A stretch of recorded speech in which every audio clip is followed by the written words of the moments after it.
Yo. What we doing? What we doing? Who in the building? Who in the building? Let's get this day started. Let's see what we got going on. News, we signed Tyron Johnson. Go ahead and pull up his stats here in a little bit. Who's in the building, y'all? Pulling up real quick. First live of the week, really. What we doing? Let's see who's in the chat. And y'all was popping up early. Knock Andrew. What's good with you, G? Robert Payne in the building. Who's out here? Let's see what we got. 5-0 Raider. What's good with you, folks? How y'all feeling about this signing Tyron Johnson? If y'all follow me on Instagram, y'all already know how I feel about it. But how y'all feel about this Tyron Johnson signing? Yes, sir. We got people in the building. Raider Nation showing up. Glad to see it. Neek in the building. What's happening, Neek? What's good with you, brother? Knock Andrew. Yes, sir. Rain in the building. This guy, any good? We finna jump into it, man. How do y'all feel? I want to know how y'all feel about this signing. You know what I mean? I want to know how y'all feel about this signing. Ty Clements in the building, man. Ty, bro, where was you at last night? We popped back up on the film. Nobody want to pull up on the stream. I am going to be putting the stream link in the chat today. This live, I will be putting the stream link in the chat today when we start looking at the film later on. If anybody wants to hop on, hell yeah, pull up on me. Join the stream and we could talk about it. EJ in the building. Ant-Man, yes, sir. Damn, boy, you look crazy, bro. Raider Purge in the building. Kevin Lurker pulled up on us, yes, sir. Aaron Cortez pulled up on us. Yep, I love to see it. Will he help us? Shit, hell no, he ain't gonna help us. That's it, shit. Alejandro, hello from El Paso, Texas. Juarez, Mexico. Shout out to the Mex. Yes, sir. Nick McBride in the building. Let's get it. You already know what time it is. Quiet Storm. Good afternoon. Hey, glad to see you pulled up, brother. Aaron, yes, sir. Aaron, how you doing? AJ Simpson. Pizzle in the building. Said, Mama, there go that Raider. What's happening? Yes, sir. Queen Raider in the building. Glad to see you make it. Yeah, it's all good, folks. Next time, brother. Hope to see you next time. Raider Wolf. Yo, Raider Wolf, appreciate you becoming a member, brother. Hope to see you in the member-only lives, bro. You know, I want people to start pulling up. I want people to pull up on the stream when we break down film, when we watch the film. You know, that's why I like doing the members and doing the film. So then it's not too many people. Y'all don't have to feel self-conscious. Y'all don't have to feel no type of way. Y'all can just pull right up. It's only members, and we're going to get it popping and watch the stream, or watch the members only film breakdown. But today, this live, I will be putting the stream in the chat. The stream link will be in the chat. So if anybody wants to pull up, y'all can pull up. Yes, sir. Y'all can pull up. But make sure y'all welcome Raider Wolf to the squad. And appreciate you becoming a member, brother. But man, Tyron Johnson. Let's jump into it. Shall we? Shall we just jump right into it? I got some stuff. I pulled up his stats for y'all, so y'all can see it right here. Hold up. Let me share the screen. And we'll see that we have bow. Can y'all see that? So here we go. See if I can make it just a tad bigger. There we go. All right. This man is what are we looking at here, right? What are we looking at? 2021 games. He played for Jacksonville. He's got one. He's look at this. Look at these numbers, yo. This is nothing. That's why people are saying, who? Exactly who? This is not going to do anything. This man was on Jacksonville. He was probably second, third, fourth string on Jacksonville. He was probably second, third, or fourth string on Jacksonville. My guy has one catch for 6 yards, one catch for 10 yards. Like, this is bullshit.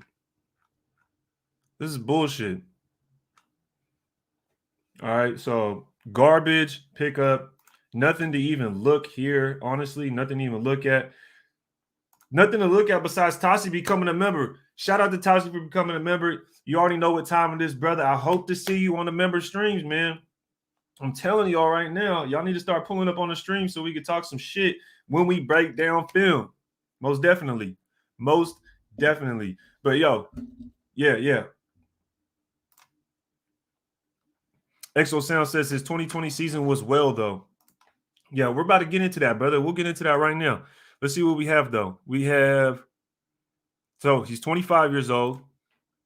Let me see real quick. He's 25 years old, 6'1", 193 pounds.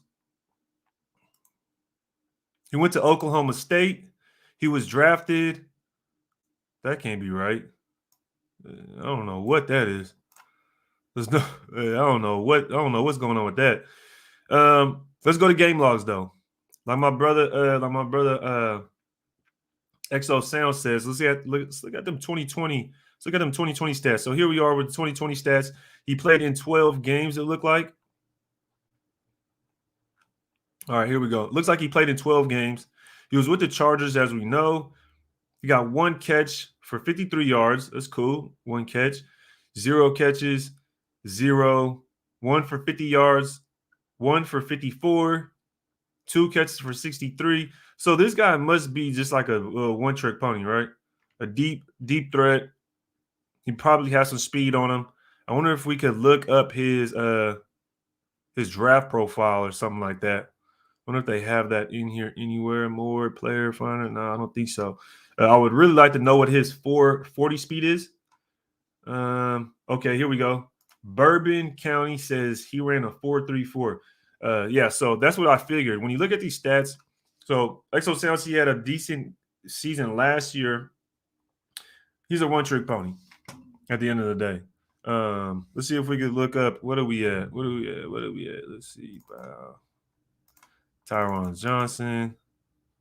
Search Google for Tyron Johnson. Let's go 40 time. Let's see what we have. 4.36. According to Wikipedia. We know Wikipedia can't be Wikipedia can't be too accurate, but for the most part, yeah. NFL Combine results. So you see 4.34 here. So he runs a 4.3 at the end of the day. We could agree on that. He runs a 4.3, so he's fast. He's fast, and he's going to be a deep threat. Yeah, my boy, what do you say? Jody 510 says 3 of them deep balls was on us. Ain't no damn way. Let me see. Boom, boom, boom. LVR. Damn, 1 for 50 against us right here. And we took that L. Holy shit. Or they took the L. Okay, bet. They took the L. Yeah, they took the L. I'm tweaking. I was like, damn, beat us. And then right here, they got he got 3 catches for 61 yards. Then yeah, against us. Sheesh, that's terrible. God damn. Drew says, Airborne Drew says, spread the field guy. Yeah, definitely. He's definitely there to spread the field. He got some speed, 4.3 guy. Last year he played with the Chargers, played a total of looks like 12 games. He was out for this game or something was going on here. Total 21 catches for 398 yards. Yards per catch or yards per target, I should probably say. Yeah, yards per target is 15 yards. And it looks like he does get some rushes, so he probably getting some reverse work in there. Maybe even just some pass behind the line, but nothing too special about Tyron Johnson. He's definitely going to be. I mean, I don't know. What do y'all see him? What do y'all see him doing right here? What do y'all see him doing right here, though? What do y'all see Tyron Johnson fitting in? What do you see him doing? Will he even play? What do y'all think? What do y'all think about that? Tyron Johnson, wide receiver, went over all the details. This year hasn't had that great of a season. Last year, it looks like he was a 4-string, 3rd-string guy. Chargers also had Guyton, who was really fast. So probably took away from his production. But at the same time, you kind of got to think about it in the sense that this man played for the Jags. You know?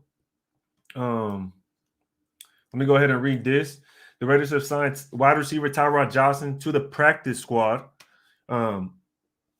Excuse me. Johnson, 25, 6'1", 195 pounds, appeared in 5 games for the Jaguars this season, recording 2 receptions for 16 yards.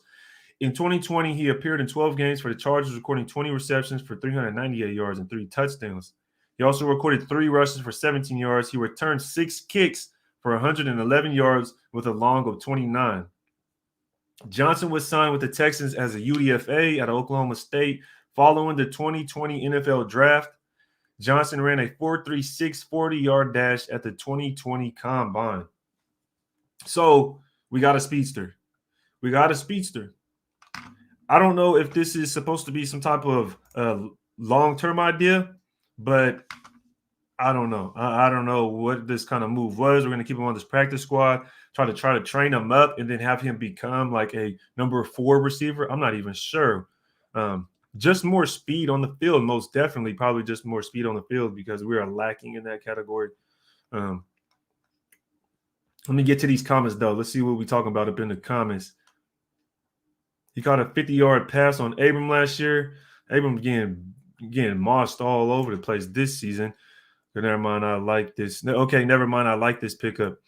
I don't mind the pickup so much, right? I just don't like the idea that people may think he's going to come in and ball out and do this and a third and change the whole offense. No, he's not going to do anything. I think just having him out there for speed will definitely help. It'll definitely help. But you got to think, this guy played for the Chargers. Hold on, this guy was drafted by the Texans, played for the Chargers, played for the Jags, and he was basically like a 4th or 5th receiver on those teams. And he's going to come into this team, and he's going to probably end up being the same thing, probably a 4th or 5th receiver, because unless he comes in and he plays over Edwards, Zay, and Renfro, he's going to most definitely be number 4, number 5. So it'll be interesting to see how he gets worked in. Also, D-Jax, he has to get worked in as well. Deshaun Jackson has to get worked in. And when you count those 3 receivers that we already have, we brought in Deshaun Jackson, we bring in this guy. Where's he line up? Where does he line up? How fast does he pick up on the offense? Maybe if something happens to Deshaun Jackson, then we could bring up Johnson. So something to definitely look out for. Something we got to keep on. AJ Simpson. You know, damn well it was on Lawson too. Probably. We need someone that can take the top off to open up underneath. Most definitely. Most definitely. But I'm going to go ahead and I'm going to share the link. I'm going to share the link in the chat. No weird stuff going on. If you just got a dark picture and you just walking around doing something crazy, trust and believe, I'm not going to add you. But if you steady and I can see you and everything clear and it's 100, then you could pop up on here. We could talk some shit. But Exo Sound says, with him and D-Jax, I'd say Carr feeds them. All I know is my boy, Charger fan, and he was hot when they let him walk. Oh, so that's an interesting take right there. I don't really have any Charger fans. I don't really have any Charger fans. But as far as Tyron Johnson, I'm just curious to see how he gets worked in. Is he going to be Deshaun Jackson's backup? Are we going to keep him for like a long-term thing because he's pretty young? He does have speed, so we'll see what happens. Says his best game was against us. Exactly, Souza. We pretty much go after all these fast receivers. That's cool, but do they have hands, though? We just need solid talent. 5-0 says he cooked Nixon and Mullen. Yep. McBride. Well, hopefully Carr can use D. Jackson, Tyron the way he used Aguilar last year. Carr made Aguilar a star last season. Exactly. He made Aguilar a star. Aguilar went and got paid, and Aguilar ain't doing shit. So it's pretty interesting. Stretching the field decoy, potentially. Streaking post routes, most definitely. Special teams. He'll be a special teams player. He does have return history, so we'll definitely have to look into that. Definitely have to see what that looks like, right, on the returns. Because right now I think we have Rashard, Drake, and Hunter Renfro on returns. Hunter Renfro on punt returns, and then Drake and Rashard alternate on kick returns. 9-round guy, exactly, Samir.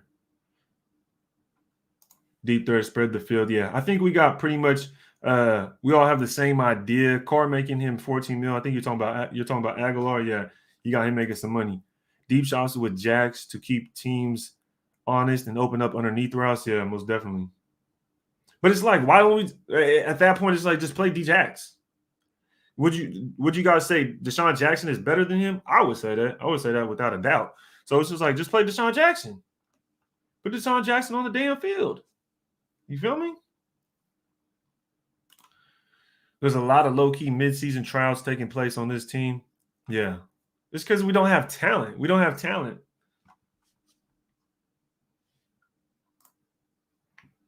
Putting Stoner out of a job, perhaps that boy wasn't doing anything right. Yeah, Stoner out there looking stoned. I don't know why we're getting these bottom of the barrel players. We need elite players. At least one. Damn. Exactly, Queen. Exactly. This is what I'm talking about. We need elite players. We need talent, stacked talent. You know what I mean? We all here getting bottom feeders, bottom of the barrels, getting this guy's leftovers, getting those guys leftovers. I mean, it is the Jags. They have no quarterback, true. He's going to be the guy that play if this is what I'm saying. This is kind of what I'm thinking. This is my idea about it. He's going to be playing the backup to Jackson. That's kind of my idea about it. That's how I see it. I don't know if we'll see him in a lot. I think we just want somebody to be in just in case something happens to Deshaun Jackson. We have somebody that's already being groomed, that's already being taught the offensive playbook, sitting behind Deshaun Jackson. He's going to be able to learn and stuff like that. So I think this is what it is. Personally, that's what I think. I don't know if he's going to be in there a whole lot, picking up snaps. Because think about it, he would have to take snaps from Jackson, Renfro, Zay or Edwards, which I wouldn't really mind if he took snaps from Zay or Edwards, honestly, just depending on the play, of course. But we'll see what happens. We'll see what happens. It's tough, but I'm tired of this. Bro, wish we still had David Moore, man. He was taking top off defenses with Seattle. David Moore, I feel like had pretty good hands, though. To add to that, only one nation. I feel like he had good hands, too. And he was a pretty good route runner. He wasn't a super, super good player, but he was definitely solid. Farrell from the East, glad to see you out here, brother. He says, who's Tyron Johnson? Exactly. Who's Tyron Johnson? Like, what are we doing here? What are we doing? We literally have like third string and fourth string wide receivers starting on our team. This is bullshit. We I ain't even gonna go down that road. But we lost as a team last week. We win as a team this week. Yeah, then most definitely. I got us beating the Bengals.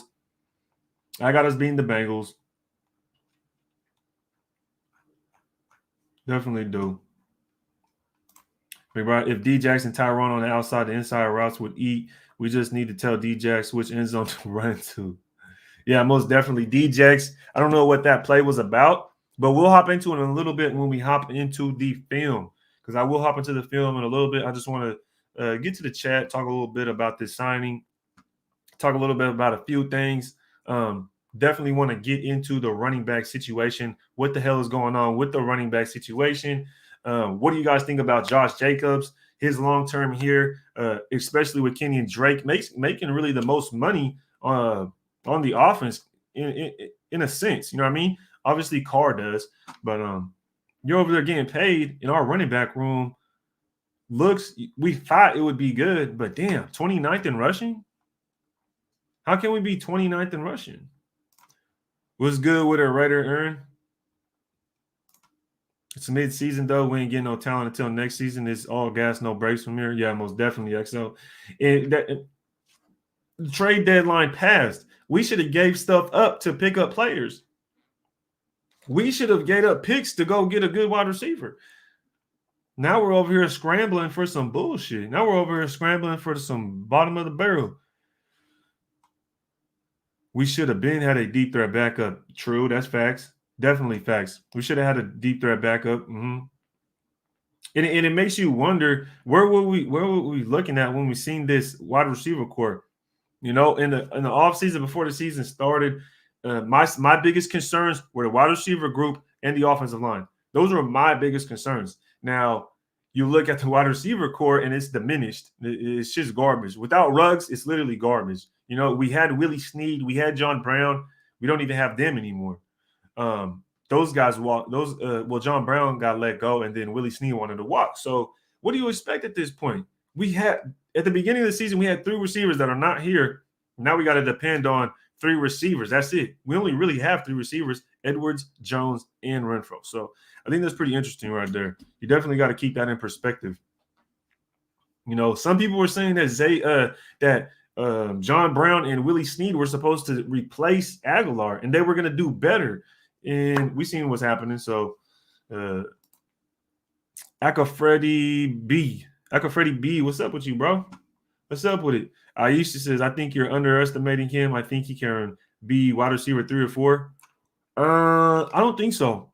I don't think he could be wide receiver 3 or 4 because you have, unless you say he's better than Deshaun Jackson, which I don't think anybody in the chat would say he's better than Deshaun Jackson. Deshaun Jackson's better than him. Hunter Renfro is most definitely going to be ahead of Tyron Johnson. And then you have Zay Jones and Brian Edwards. So those 2 guys, unless you put him in front of one of those 2 guys, then yeah, he could potentially be 4 or 5. And I agree with 4 or 5, but number 3, definitely not.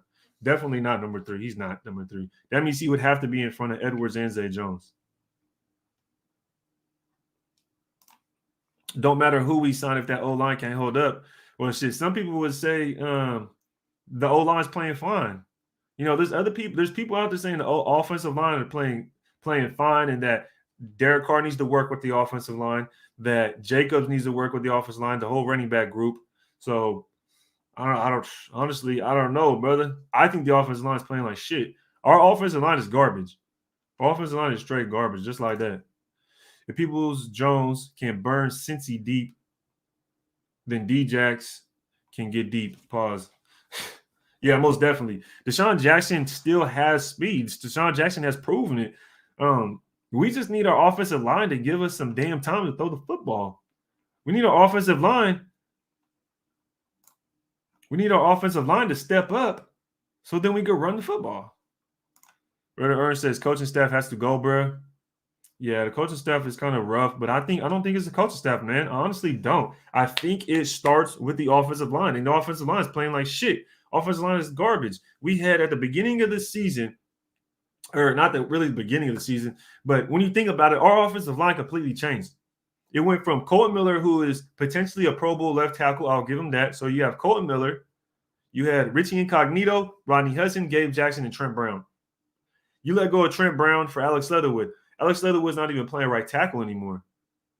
Now it's Brandon Parker, Alex Leatherwood at right guard instead of Gabe Jackson or Good. At center, instead of Rodney Hudson, we have Andre James. And instead of left guard being Richie Incognito, we have John Simpson. This offensive line is garbage. You can't just replace and put all the backups in and say, yeah, that we're going to do good. You cannot do that. And that's why I said at the beginning of the season, I'm worried about the offensive line. They have no experience. They have no experience. Jacob says our running backs are bad because the O-line. I mean, if you say the running backs are bad because the O-line, then you got to say Carr's can't do anything because the O-line. You know what I mean? It goes hand in hand.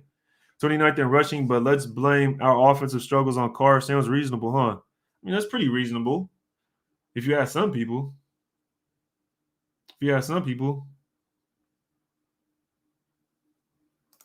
D. Deasley says deep threats don't go on trees, boys. Yeah.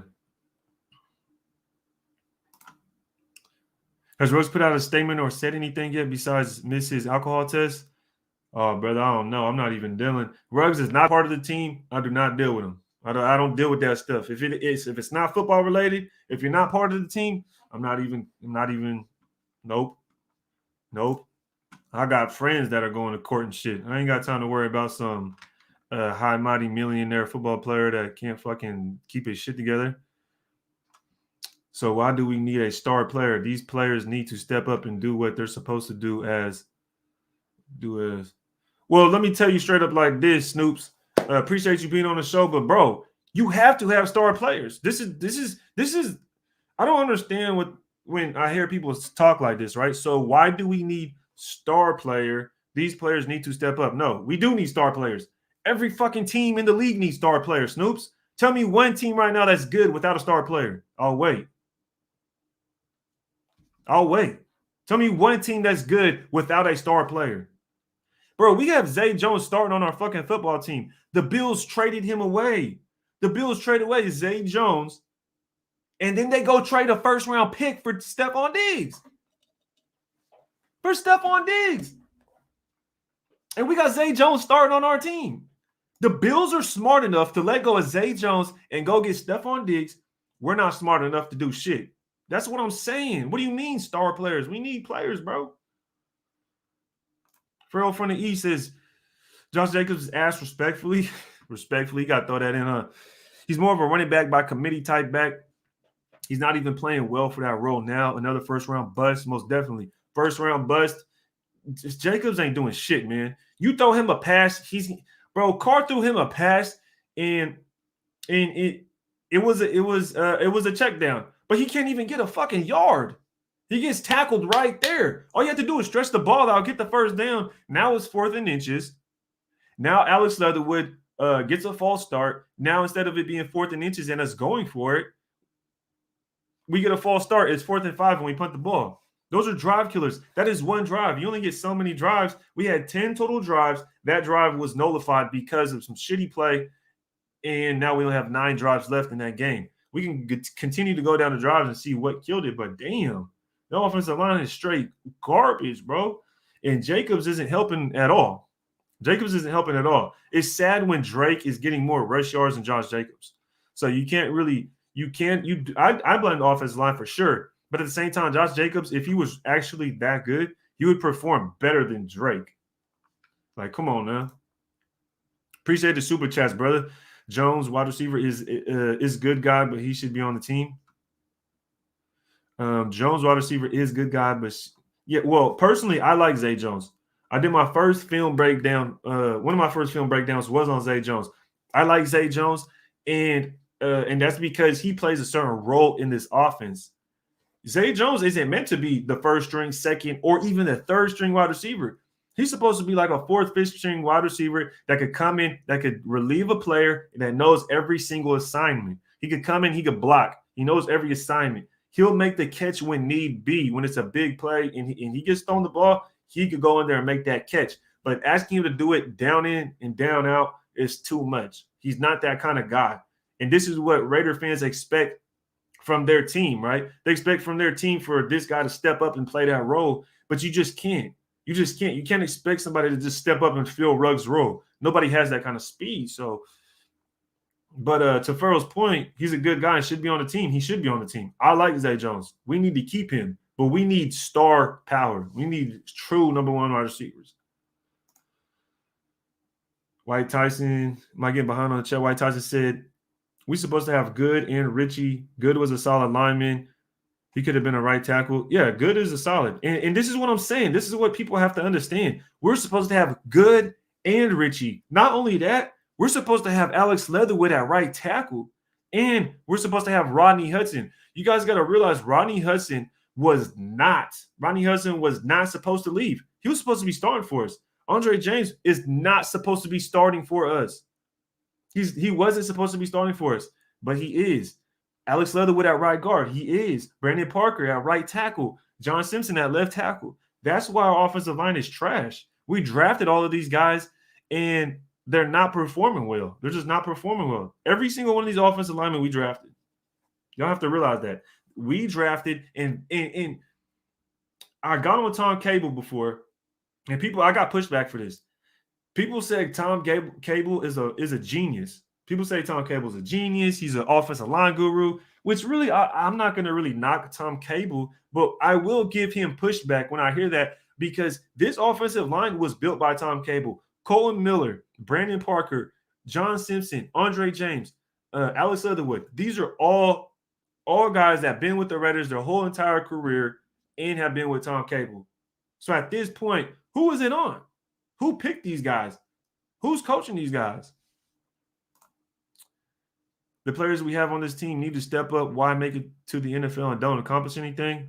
Every player in the NFL is not good. What the fuck are you talking about? Snoops? That doesn't even make sense. That's why they have 53-man roster. Every guy's not going to be good. That's why they have contracts. The hell? If that was the case, Brian Edwards and Zay Jones, they'd all be getting paid the same amount as fucking OBJ or Devontae Adams if they're all made it to the NFL. No, bro. Some people are better than others. If you make it to the NFL, you are better than an average human being at football, but you are not better than the best players in the NFL. Come on, bro. Your logic. I'm not. T. Deasley was good with it. Incognito is a huge loss. He was key to our running game of the middle. Yeah, most definitely. Incognito was a Pro Bowl offensive lineman. Now you want John Simpson to replace that. Won't happen. That one where Edwards was open, got me pissed, called out the blitz, and Leatherwood still didn't block.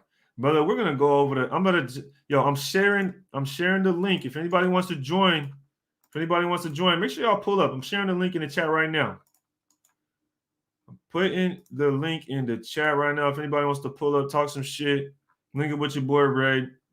I'll pull some film up and see what's popping on the offensive drives, and we can talk some shit. Farrell says facts. O-line is trash. O-line is affecting the quarterback and running backs. Most definitely. It's blatant. It's blatant as day. Drake better than Jacobs right now. I don't care if something changed with him this offseason. Yeah. Well, the thing is weird is this offseason, Jacobs went and did his own thing. You know what I mean? So how the hell, shout out Honcho. So how the hell you not performing well? They let you go do your own training in the offseason, mini camp. It's just interesting, yo. B. Al in the building. Yo, shout out Raider Hunch in the building. Yep. See what we got. Brian pulled up on us. What's good with you? That boy Hunch will need to pull up. Ray said, coming with the fire today. Yes, sir. Yes, sir. We got to see what's going on with this team, man. I'm a Raiders fan, and I want this team to progress. I want us to become better, but we need to stack the talent. We have to stack the talent. Something ain't right. Something is not right with this team. And I'm starting to think it's organization based. I'm starting to think it's just because of the organization. Honestly, I'm starting to think it's organization, and we might have to sell this motherfucker. This team might have to be sold. I will admit, since under Chucky, he's gotten better, but still makes stupid decisions. I'm not sure who you're talking about exactly. Snoop says, so what are your predictions for the team the rest of the season? Snoops, I still kind of feel the same way, bro. At the beginning of the season, I said we would we would be around that 9-10 wins, and I still feel the same way. I still think we can get 9-10 wins and potentially be in the wild card. I still think so. Definitely think so. He says I can't believe they depended on that. Thoughts on Tyron Johnson? He's leftovers. He's not that good. You know what I mean? He's just a depth guy, like bottom of the depth chart. He's either bottom of the depth chart or he's on the practice squad. Bro, MD not selling the Raiders. That's not really even an option. Yeah, that's what I'm saying. I'm not saying that he will sell them, but I'm saying in order for us to become a better organization, to become a better football team, he's gonna need to sell this damn team, yo. Like no cap, like. He's going to need to. So nobody want to pull up to the stream. Y'all scared to pull up to the stream? It's all good. It's all good.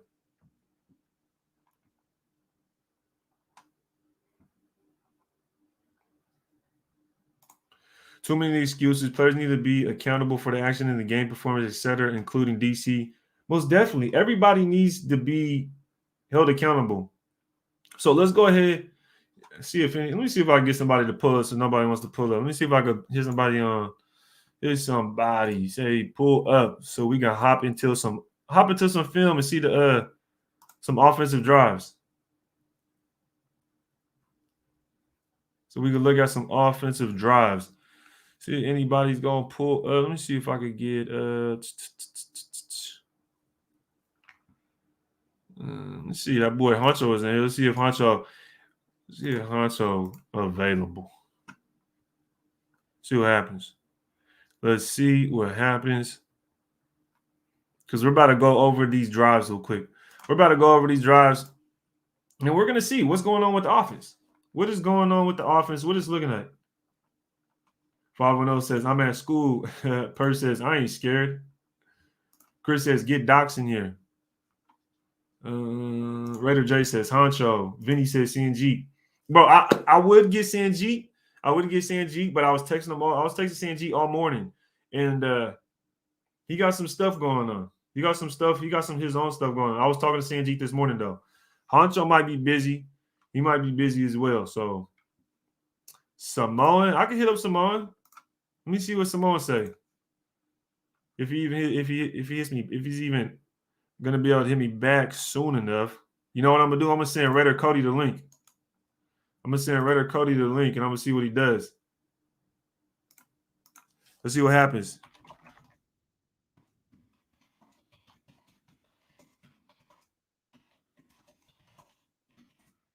See what happens.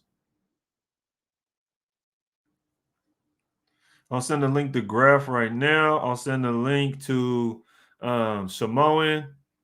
We'll see what happens. You know what I mean? We'll just do it like that. If not, we finna rock out. We finna do this thing bolo. I ain't even tripping.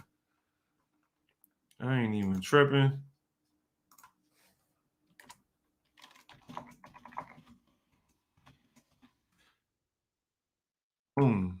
And then where Graph at? We was in a group chat. Let's send it right now. Boom. No, I mean, I'll be doing my thing bolo out here, man. Oh, 510 says Doc's on his live. Okay. Doc's on his live. Okay. You make to the NFL, you just starting. Exactly. You just starting. You feel me? Scout. I could have Scout pull up. That's a good idea. Let me see what this boy Scout doing. And we can watch some film with Scout. Then we can see what Scout talking about. That would be some interesting. That'd be an interesting one. This would be a first time for me to have Scout on. I'm glad you made that suggestion, Raider J, because I've been wanting to get Scout up on here.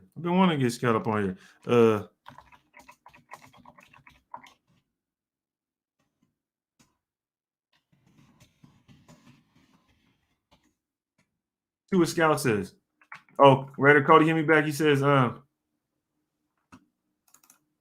Raider Cody said not this week. He said most definitely next week. No. It's all good. Let's see what we got. Sent it out there. If anybody in the chat wants to link up, if anybody in the chat wants to join, just let me know. It's that easy. Scout said Raider. What happened? Raider earned. Oh yeah, y'all wilding. Y'all gotta chill. He said y'all gotta chill on Dust. That's why he does mental health. Andy's not available. Andy be working.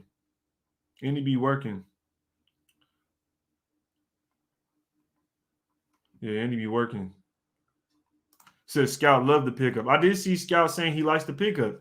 And for his reasons. That's why it would be good to get him up on here to see what he got to say. You feel me? Jonathan Taylor says, send me the link. The link is in the chat, brother. The link is in the chat. If y'all come up here acting spicy, acting wild, I'm finna boot you. Don't be on no weird stuff. But that pretty much sums it up. Yo, if y'all want to start jumping into the film, I'll jump into the film and I'll pull it up right now. I got the 10 offensive drives that we have against the Chiefs. If y'all ready to hop into it, let's get it. Let me know. Let me know in the chat. Give me a thumbs up if y'all ready to hop into this 10 offensive drives against the Chiefs last week. The hell? I didn't even turn my Raider light on. You gotta have a Raider light on. All right. Give me that thumbs up. Give me the thumbs up if y'all ready for the film. Because I know everybody don't like watching the film and some people will bounce out. So give me that thumbs up if y'all ready to watch some film. We done talking shit about Tyron Johnson, the running back. We finna look at what the hell is going on in the game. Most definitely. We finna find out what's going on with the game. Shine bright. Make that motherfucker shine bright. You feel me? Let's hop into it. I got the chat. I got the stream. I got the link in the chat. So if y'all want to come up talk some shit about this Raiders football, let's get it. All right. Share screen. Let's get it. We hopping right into it. We diving into week 10. Diving into week 10. Boom. Just like that. I see the thumbs up. Hit them like button too. Hit that like button. Make sure y'all rate that like button. Let's get it. Queen says, I need one of them lights. Yeah, that motherfucker first, ain't it? I don't even know. I wish I would have saved that link. So we would have been able to save that link so I can share it with y'all. White Tyson said, I wonder how my Ruggs rookie card value was doing. That motherfucker ain't doing shit. That motherfucker worth negative. Okay, we got someone in the background, I see. So we about to hop into the film and someone pulled up. So let's see who it is. It's Raider Earn. It's Raider Earn. D's nuts. What's good with you, man? Shit, I can't call it. I just wanted to chime in, bro. I feel like most of our issues are like, play calling, stupid shit like Damian Square lining up our sides, and then the very next play lining up our sides again. Yeah. These things are like discipline type of things, which all comes from coaching. You know what I'm saying? Yes, I think Versace is in over his head. Dude was a special teams coach. He never really had you don't really have no offensive. I mean, no head coaching experience. You know what I mean? You don't hear about him being like a assistant head coach / special teams. Nothing like that. It's just he was a special teams coach. We never heard him before, and now he's promoted to head coach. And we're like, what the hell? And then like at first it was looking good, but I think other teams hadn't game plan for his style of just coaching or whatnot, or maybe they didn't know what to expect at first. But then they tuned in on what Greg Olsen does, and now it's just a wrap. Honestly, I know it's going to be an unpopular opinion. I'm a Raider fan for life. Let me just first say that offhand because I already know I'm going to catch hell for what I'm about to say. Bruh, you good. Bruh, we ain't finna win shit the rest of the year, bro. If you guys see one game along the schedule that we can win, show me. I mean, I don't see it. Everybody's saying we could beat Washington. They got Antonio Gibson and a decent offensive line. That's not going to happen because that's our weakness. Their strength is our weakness. That's out.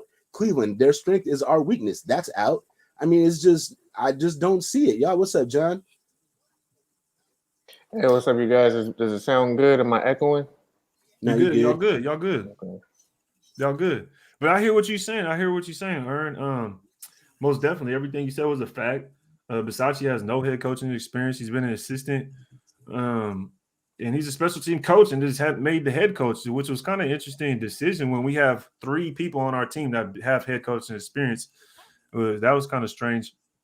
Also, to your point is, you think we're not going to win any more games? Me personally, I think we do. I think we still have about 4 more games in us that we could potentially win.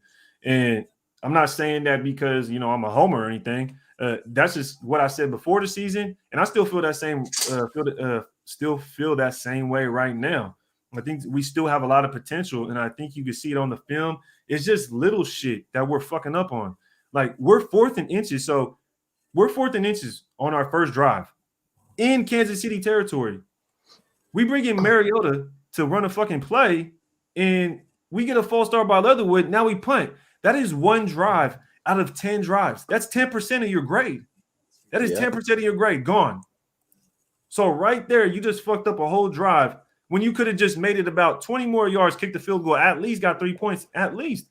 But we're fucking up. But John, you just hopped up on here, man. I do want to start hopping into this film. So let's go ahead and hop into the film a little bit, and then we'll start we'll obviously in between plays and whatever happens, we'll go ahead and make some comments. I got a question. Do you have film on Johnson? Like, I'm not too familiar with him. I know, I'm looking and see where he's coming. Tyron Johnson? Yeah. Are we going to break down film on him? And honestly, did you say what? Honestly, man, when you look at his stats, he got like 2 fucking catches on the year. Yeah. So, I mean, I could go back and try to look for even last year before that, he played 12 games, 20 receptions, 398 yards, 3 touchdowns. He did have a long of 55. On average, it looks like 19 yards a catch, really. Yeah. Well, he was a burner. He's a burner, deep threat guy. He could get you probably 1 catch a game for about 50 yards, if you get that connection. But you got to get that connection. I think the Chargers let him go, though, mostly because they have Guyton. Guyton's their number 3 receiver, I believe, and he's a speedster, so they let go of Tyron. He went to the Jags, but I can get some film on Tyron, though. So we're just getting leftovers again. Yeah, this is leftovers, brother. This is leftovers. This is not some breaking this is not some like breaking news type shit. You know, this isn't Yeah, we're some not. like, oh fuck, we're about to blow everybody out the water now. You know, we just solved all our problems. We'll just We're not just really going to get a more star, recycled. or we're not going to get a star or a feature player in the middle of the season unless No. something like happens with OBJ or something like that. No, we're not. No, we're not. Nothing like that is going to happen at all. We're not going to be able to pick up any talent. It's too late. You know what I mean? Like I was saying earlier, teams go trade for talent, proven talent. We don't. We don't. You know what I mean? I know we have tried. We tried it with AB and it didn't work out, which is unfortunate. But it just doesn't work out. Like I was saying earlier, we got Zay Jones from the Bills. You know what the Bills did?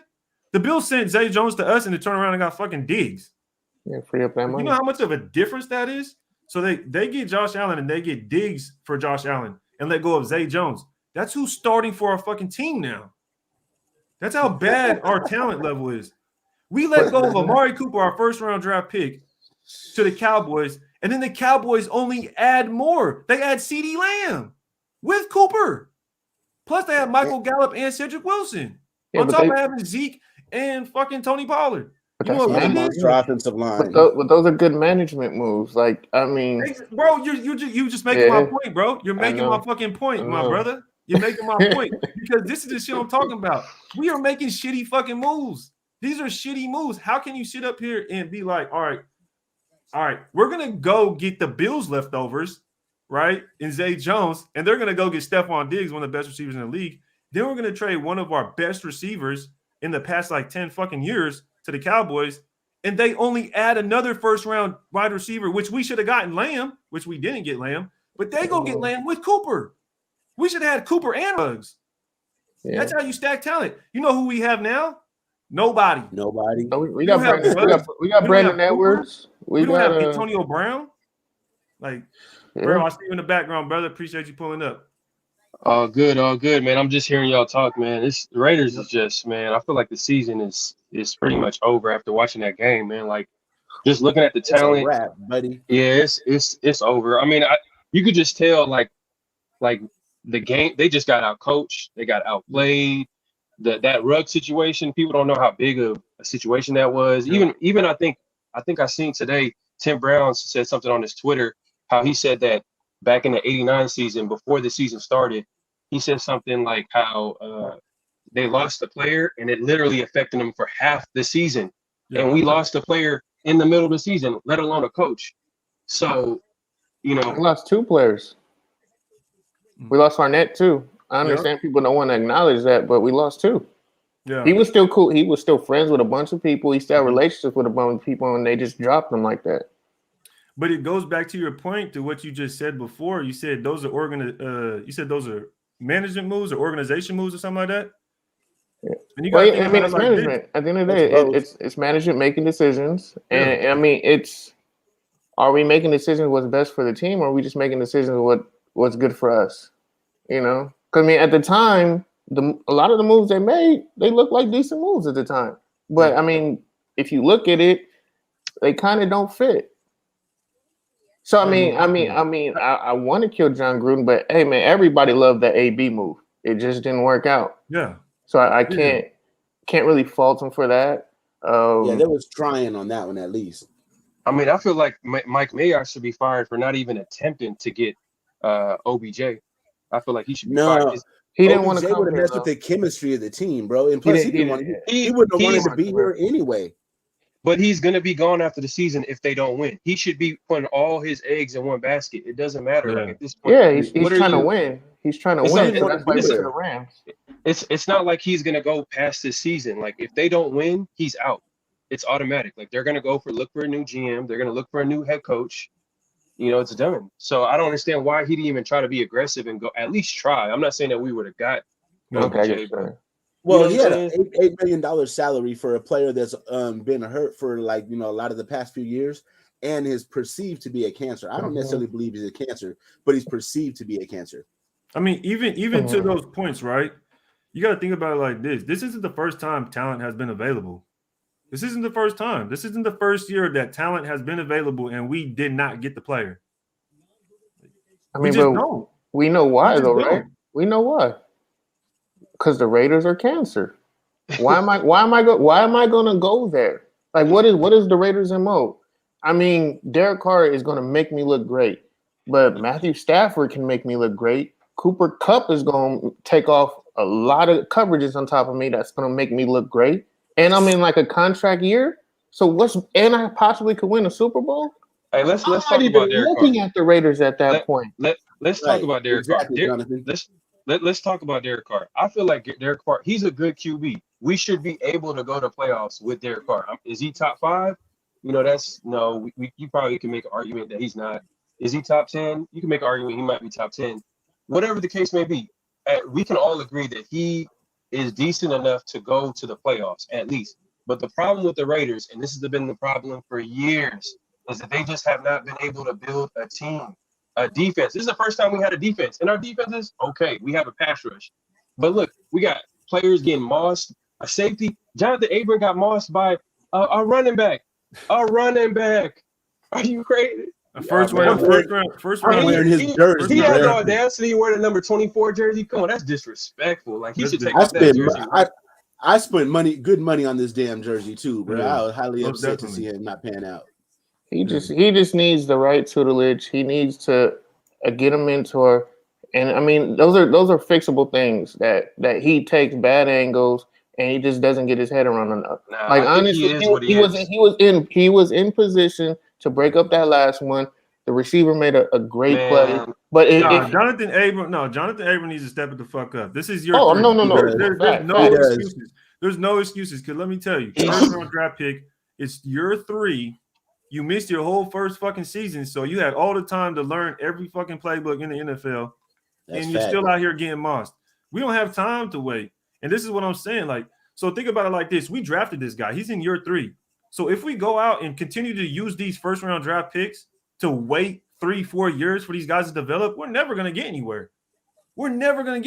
That's why we should have let go some of those draft picks that we got when we traded our proven players. But we should have traded some of those first round draft picks for more proven players, like a Stephon Diggs, like Jalen the Ramsey. Rams do. Yeah, like dude, like what are we doing out here? Like, man, you know what I'm saying? We go Abram is a bust.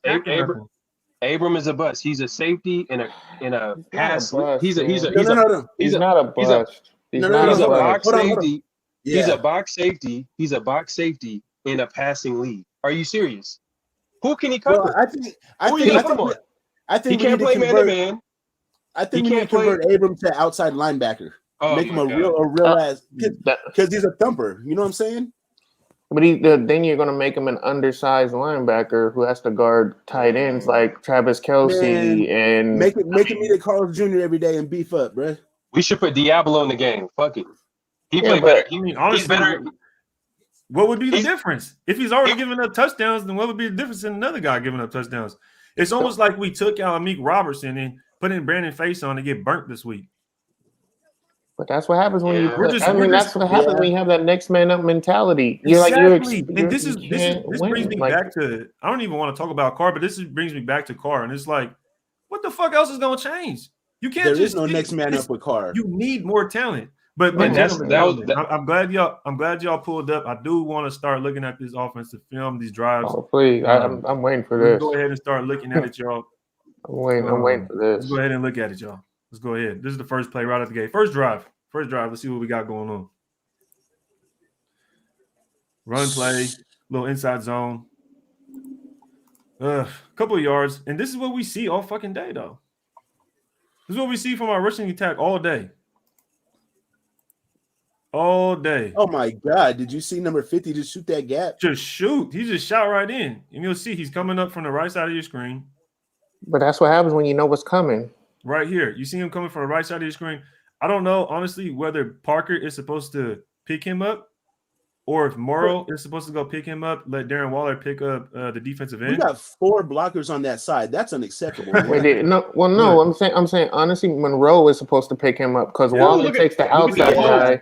So this is what I'm saying. When we have both tight ends in, it's automatic. We know what to run. All the teams know. That's why he didn't even think about backtracking. He just beeline to it, and he beat Foster to the spot. Foster That's lagged facts. out the gate, and he just got beat. So that's on Foster. That's not on the team.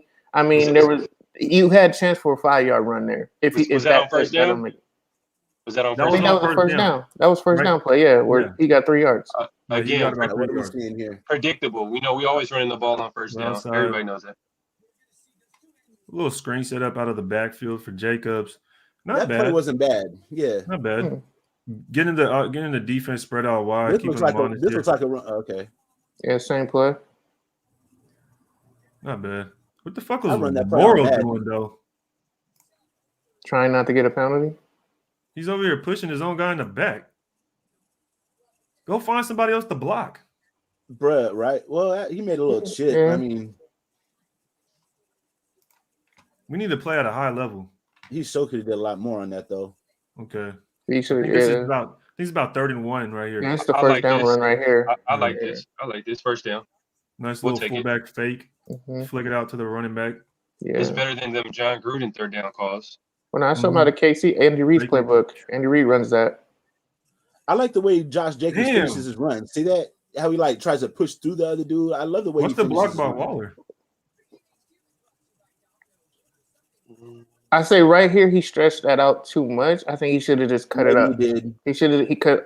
That's the one thing with Jacobs on the outside is he's too like he just doesn't hit it when like right there he needs to hit it.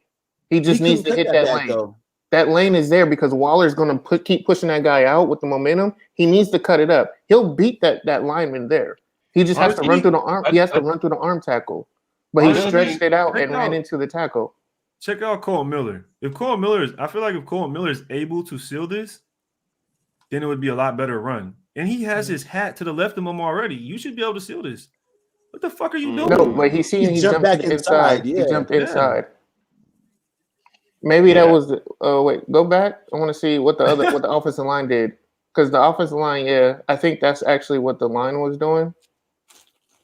So the defensive lineman just played it right. Yeah, he just read it. He knew it was coming, but he just didn't make the play. And I mentioned this in the chat. I feel like Josh Jacobs has just been struggling overall. Even when there are running holes, he's missing holes. Like he doesn't seem like the same player. He's not breaking tackles. He's not as physical. He doesn't have the same line anymore. Well, being physical and like making people miss has nothing to do with like the O line. I'm just saying if you're not confident in your O line, not as physical. Yeah, you're not gonna be physical if you're not confident. Yeah. Like you're gonna be hesitant because like can you really trust this O line to really open up the holes and not get you blasted? Look at that. Drake looks more explosive. Drake looks more explosive. Yeah, but Drake also has been playing with these backups at the beginning of the year. He was the one behind this second string line that we have. Most of these guys go back. Would you give Jacobs a contract? Would you give Jacobs a contract extension? He has to show me something next year. I wouldn't give him anything. The holes I'm not giving Jacobs anything. Are opening.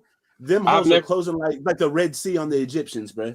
Yeah, the offensive line is getting held up. Like the defensive line is open for a half a second and then it just floods. Watch. Check this out. So let's keep an eye. Let's keep an eye on this offensive line real quick.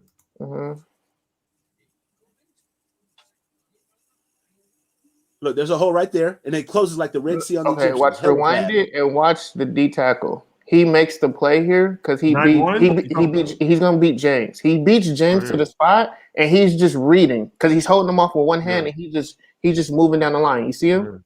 He's making this play because he beats James. It looks like Drake could potentially go here, but really the hole is supposed to be here. There should be a perfect alleyway, and you'll see the wall kind of form, but it just doesn't because James doesn't allow it to. There would be a wall here, and then Miller's pushing him outside. So even if Drake wants to go this way, you're gonna this one too. Your offensive lineman is literally pushing the linebacker into you. You want to cut it back into Chris Jones? Am I being loud? I mean, well, there's no lane there. Honestly, it was there, but by the time he gets there, it's closing. And you see right here, the D tackle makes the play. Like he blew it up by pushing James back, so there's no cutback lane. And if he tries to cut back, he's going to have to completely stop. And if you see the defensive end is coming trailing, he's going to get blasted. So there's nothing there. Chris Jones is going to blow his ass up if he cuts back. Yeah, so, I mean, that's honestly the best he probably could have did, unless he bounces it out and tries to, create a play. Is that offensive play calling or is that offensive line execution or is it just both? I would say offensive line. I mean, it's both. You know, the offensive line had a chance to win there at the point of attack, but they lost. They just lost their one-on-ones.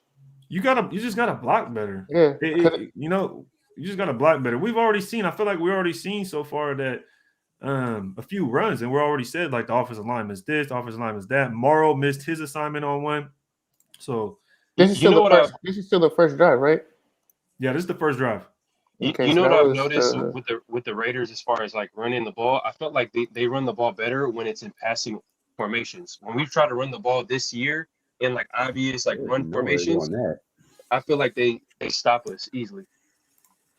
Oh yeah, it's predictable lineups. It's the same situations. It's easier for the defense to read and zone in on people because they're not scared of our receivers. So not at all. If they get in man, expect us at all. If they get in man, the linebackers are not going to have to fall back or drop back, or not even the safeties. They're just going to just do your job. Yeah. And they're playing. When you play discipline, you're gonna win your matchup typically. A big thing with John Gruden, well, I'll tell you guys, a big thing with John Gruden's offense is he likes the personnel matchups, right? So it was interesting here. Look who's lined up at the bottom of the screen at wide receiver. Waller. Is that Waller? But you also see who else is in the game too, right? Mm-hmm. So we have two tight ends in. So right, who is that? Edwards? Is that Edwards at the top, or is that Jones? Edwards at the top. Okay. Morrow, Waller. You got your fullback. So this right here, when you see the personnel and you throw it out there, and then the defense is trying to think about it, you know, prior to the huddle, they're going to see, okay, this is probably a run play. You feel me? You got two tight ends. Look at that strong safety. That strong safety is biting down. He knows it too. Mm-hmm. So this is kind of an example. Like, this is how the Raiders play offense. They might have obvious run, but they just don't run it. So I kind of, it's like, I understand why people would say that, why you guys would say that, but at the same time, that's just how the personnel is for us. Because sometimes you got to think about it. Waller's just not a tight end, so I think that's how they think of it, right? I'm just trying to give the flip side of maybe how they think of it. But we watched this, and Cole Miller gets beat by Chris Jones. Boom, inside. Hard sees it, tries to get out of there. And honestly, you look at this, Waller gets open. It looks like it's a cover two, which they ran a while. Boom, he's open. This dude damn near falling. Yeah, the car's running for his life, though. Yeah, exactly. Exactly. And you proving my point, brother. He ain't got no fucking time to throw this man the football. Right. I'm in agreement. I don't know. I guess he could have thrown it to but look but that's the most. Come on. Too fucking much. Yeah. Yeah. Yeah, of course, Carr isn't confident in his line. You got Renfro right there, but that's only going to be like a 2-yard gain. So let's watch it full speed. Let's go ahead. This is the first thing I noticed.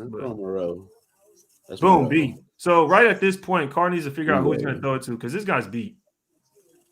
At this point, this is where everybody, the quarterback, the couch quarterbacks that watch the game need to realize you need to make a fucking decision right now because this is the kind of time you got. You got Ingold right there that came free. Yeah, hits it to Ingold, gets up there. Now it's 3rd and 2. Right here. Watch this. Ow. God damn. Unacceptable. See, that shit's unacceptable. You can't even get a fucking regular ass pass blocking. Yeah. All right, here we go. We're on 3rd and 2. Let me go back for y'all so we could get that. All right, we're on 3rd and 2 right here, y'all. We get some movement by Renfro. He goes up the field, back to the top of the screen. Carr's looking right, comes back to the left. And it's 4th and inches. Jacobs needs to realize where the first down is. How do you catch the pass and not get that first? Yeah. Let's go back. Let's go back and watch it from the top. The pocket was pretty clean, though. Watch Renfro trip. Yep. Steps up. It was clean, but it was closing fast. He could have hit Zay, I guess. Hey, another thing about Jacobs I want to add is that like he's year 3 in the offense and he's missing like blitz pickups. Like it's crazy. Like And Carr clearly called it out. I think on one of the plays. I'm not sure if you're gonna show it, but yeah. We got all the drives in here. This is still the first drive, so let's get this thing moving, right? Boom. Here's 4th and inches. This is the first drive, y'all. 4th and inches. First drive. Nullified because we get a fucking false start. Like this is my guy. Like this is terrible. That is now we punt it. Let's go on to the next drive. I don't see how many guys coming back. Welcome to Raider fanhood, y'all. So that's drive 1. We got it. Our drive was nullified because of some rinky-dink ass penalty. Here we go with the play action. A guy literally in his face. Yeah. They were honest, man. They were honest. Everything. Look at this shit.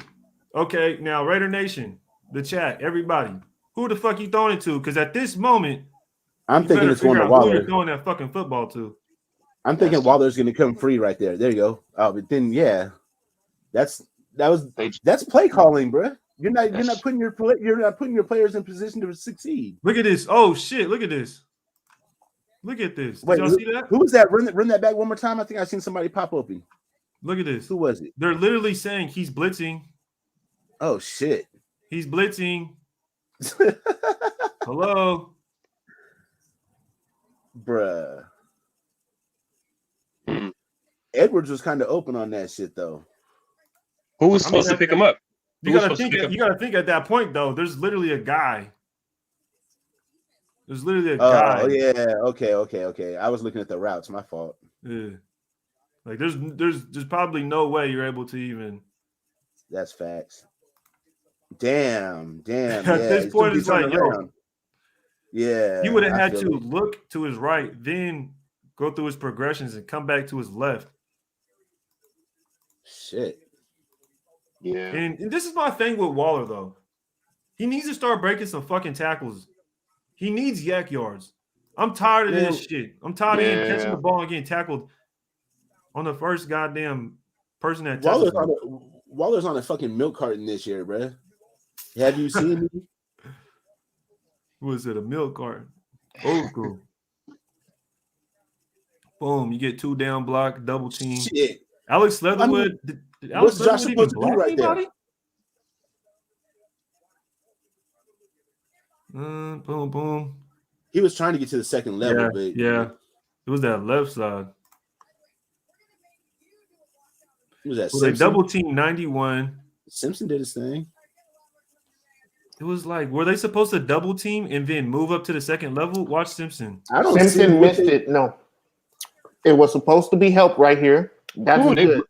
What happens is Simpson's got to get to the next level on 54. If he gets there, that's him bouncing it out and he's running for 20 yards. Simpson doesn't bounce off it and pass it off.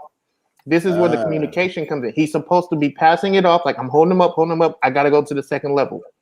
That's why the double team. Okay. If James didn't get there, but James was kind of slow getting out the gate. This is some of his problems a little bit because right here, that's good. But it's the play is to go to the outside. Simpson has to get to the second level to pick up that guy. Yep. He has to pick up one of the he has to pick up one of the two, and now it's going to be a one-on-one in the hole, and Jacobs has to win the one-on-one. But I think what it is that we're running this zone blocking or the zone running, and it's just not working. Like the offensive linemen don't have the idea in their mind to, okay, I have to go to this guy, next level, this level, right? So a false start. So we're 3rd and 3. And we get a false start. You think it might be a good idea to get that lineman that we picked up a couple weeks ago? I forgot what his name was. Fluker. Fluker, yeah. Over Parker? No. Maybe? No. It's going to get worse. It's going to get worse. We're in a 3rd and 3, third and manageable situation. And now it's 3rd and 8. Yeah, man. They just teeing off now. And Carr checks it down. Mm-hmm. But this is I'm not seeing us calling the right routes to get receivers up the field, bro. Look at everything. It looks like it's look at that. Who are you No, guys throwing it no, to? no, no. Like, There's no receiver getting open. There's no receiver beating cover. Like his best bet, if I'm him, is who's Zay Jones on the bottom. If he hits it right right here? there, he has to make a dime pass though. Yeah, he has to make the perfect pass, or he has to hit Monroe coming across and let him develop. Problem is, I don't think he gets time enough to let him develop. Is Jackson in the game? Cracked by Right two here. people. Jackson's up top and Zay Jones is at the bottom. That's why he has the over the top coverage. So it's Zay Jones has to win the matchup, but I don't even think Carr's looking at him at the moment. Well, yeah, because they're in a cover 2. They were playing cover 2 a lot. But he's making his read. But the problem is, if you look at Monroe, he's not even going to get the first down. If he throws him the ball, that's not Renfro. That's Renfro. That's Renfro. I couldn't tell. I got bad eyesight. Yeah, most definitely, I agree. If he throws it, and this is the thing, if he throws it to Renfro, people will be like, "Oh, he didn't even throw it past the first yard marker." But he's the only fucker that's open. Yeah, because I was talking with Stu yesterday. And he's like, "That's on the player. That's not on the coach. That's not on Carr. You have to run on third downs. You have to know you got to get to the sticks." And it's true. I mean, but I was telling Stu a little bit like these kids don't know situational football a lot of the times. I know Renfro knows, but the route wasn't just deep enough. That's probably why Carr didn't throw it right there, because he was looking at him, and then he comes off to look at his second read coming across the middle. That's what he's looking at. Yep, and he's looking way over here. That's what got this guy moving. Mm-hmm. You see his feet. He moved. He should have came back into Waller, but but Waller's coming across. The reason he didn't go to Waller is because this guy. Well, no. If you look, he's trying to move him with his eyes because Waller's coming back. If you go back to the wide angle, Waller's coming right behind Renfro in the middle of the field. Right. So that's what Derek Carr's trying to look him off with his eyes so he can get it there, but he just didn't. He didn't make the throw. He gave it to Jacob to try and get him a one-on-one in the open field, but the guy made the play, made the tackle. That's on the player at that point. Hey man, make a play. Yep. Make a play to extend the drive. You have all that field to the open. It's one-on-one. Yes, one-on-one, brother. It's one-on-one. And that's what I'm saying. That's what I'm saying. We don't have talent. We need to stack talent. We do not have talent, and we don't have that. So. Oh, that was Rashard? Yeah, that's Rashard. Yeah, that's Rashard. Yeah, and he's known for being shifty in the open field. Like you can't chalk that up on nobody. I would take that. 9 out of 10 times. Yep. Rashard on a linebacker in the open field, one-on-one with space. I'm taking that. But the number one thing that irritates me is that we're 3rd and 3. You could have done that on 3rd and 3 and got the first. But you get a false start. Now it's 3rd and 8. Look at all the yak yards they got. Annoying. That's what's annoying. That was a fumble that we got the ball back. Yeah. We're about to go into the 3rd drive here. Let's watch this beautiful play by all pro defensive back AJ Cole. This boy out here causing more fumbles than Jonathan Abram. Wait, did he wrap up though? Yeah. Did he wrap up or did he hit like Abram? Nah, he didn't wrap up. He did the Abram. No, he didn't wrap up. The boy out there. The boy out there hitting like the inflatable course. Hey man, they just throw their body into him, man, and pray for the best. Play action pass, little fake to Zay, hit Edwards. So this right here, are they in the cover 2 again? That looked like it covered. They showed blitz, but then they dropped out of it. Yeah, over there. So that's the cover 2. So now you see the coaching staff understanding. Oh, they're running the cover 2. You feel me? Let's attack that. How do you attack the cover 2? You make sure that corner drops down, tries to pick up his flats assignment, and then you got to hit the sidelines. You get behind them, yeah. Wow. Yeah, that safety needed to step up. This is what I mean. Brian Edwards is hungry every time he touches the ball. He's not the best at getting separation, but when he gets his hands on the ball, he does usually make the first guy miss, or at least it's hard to get him down. But I don't even think he's that type of receiver that gets open by separating from receivers. He's more of like a physical, you know what I mean, out muscle. He's cornerbacks with the ball. Yeah, he's body, contested catches. And are we using him like that? I'm not sure. I don't know if we were using him like that right now. Or we tried, but he's not making the catches consistently. Looks like a little 4-yard, 5-yard. Yeah, it's just not working out. And that goes back to what you're saying too, is the talent issue. especially when we get to the red zone. Like we don't who we throw to, a small what's his name, Renfro. I'm not gonna say it's not talent. It's just it's not living up to the potential because there is talent with the receivers that we have, but I think we're overvaluing it on what they actually can produce right now. Because I mean, they're still developing. They're not a finished product. Whatever it is, it's not working. Takes off. Let's see if you had any open receivers here. At this point, you better figure out who you're throwing it to. I mean, right here, there. Well, his read, he might pop open. I mean, he's making his reads though. He's going his first read is Waller, of course. Waller, he broke out late, and Carr kind of bailed because he thought he was going to fall. So he moved on to the second read, which is why he threw it to Jacobs because he looked like he looked like he had Waller. No, he had him. He was coming open, but he's like, oh, he's falling. So like, you got to think about it. 1, 2, 3, 4. He fell. I got to make a move. Right now, Carr already made a decision. I'm either gonna run, try to bring the guy up, and kick it out to him. Because if Jacobs runs to the back of the end zone, I just throw it to back corner. Just throw it to the back corner. Let him run under it. It's 1-on-1 at that point.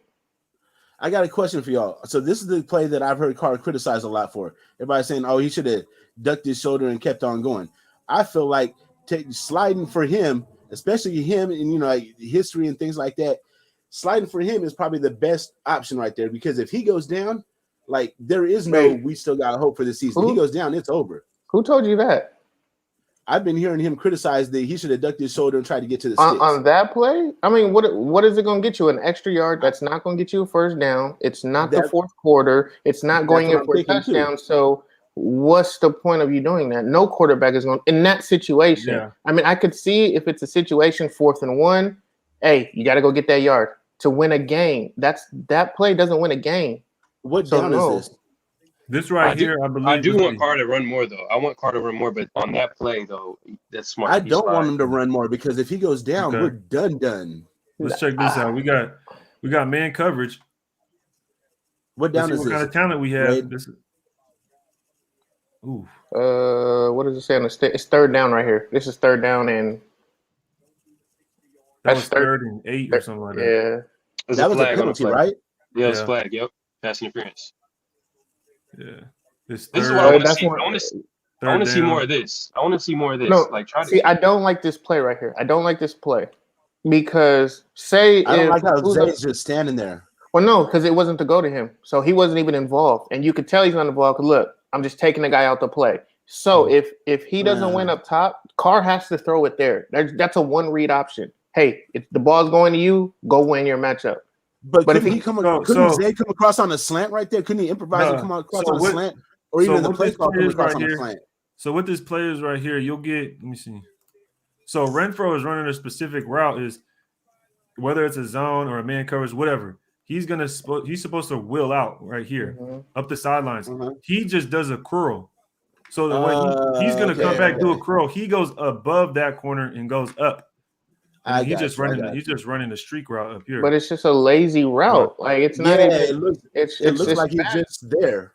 Because if you look at it, that's not going to get there to Renfro. I don't think. Not with the safety over the top. Like I like the play if Waller goes out because now the safety has to go with Waller. But if you're just running a 2-man route, like that's easy pickings. Well, there's seven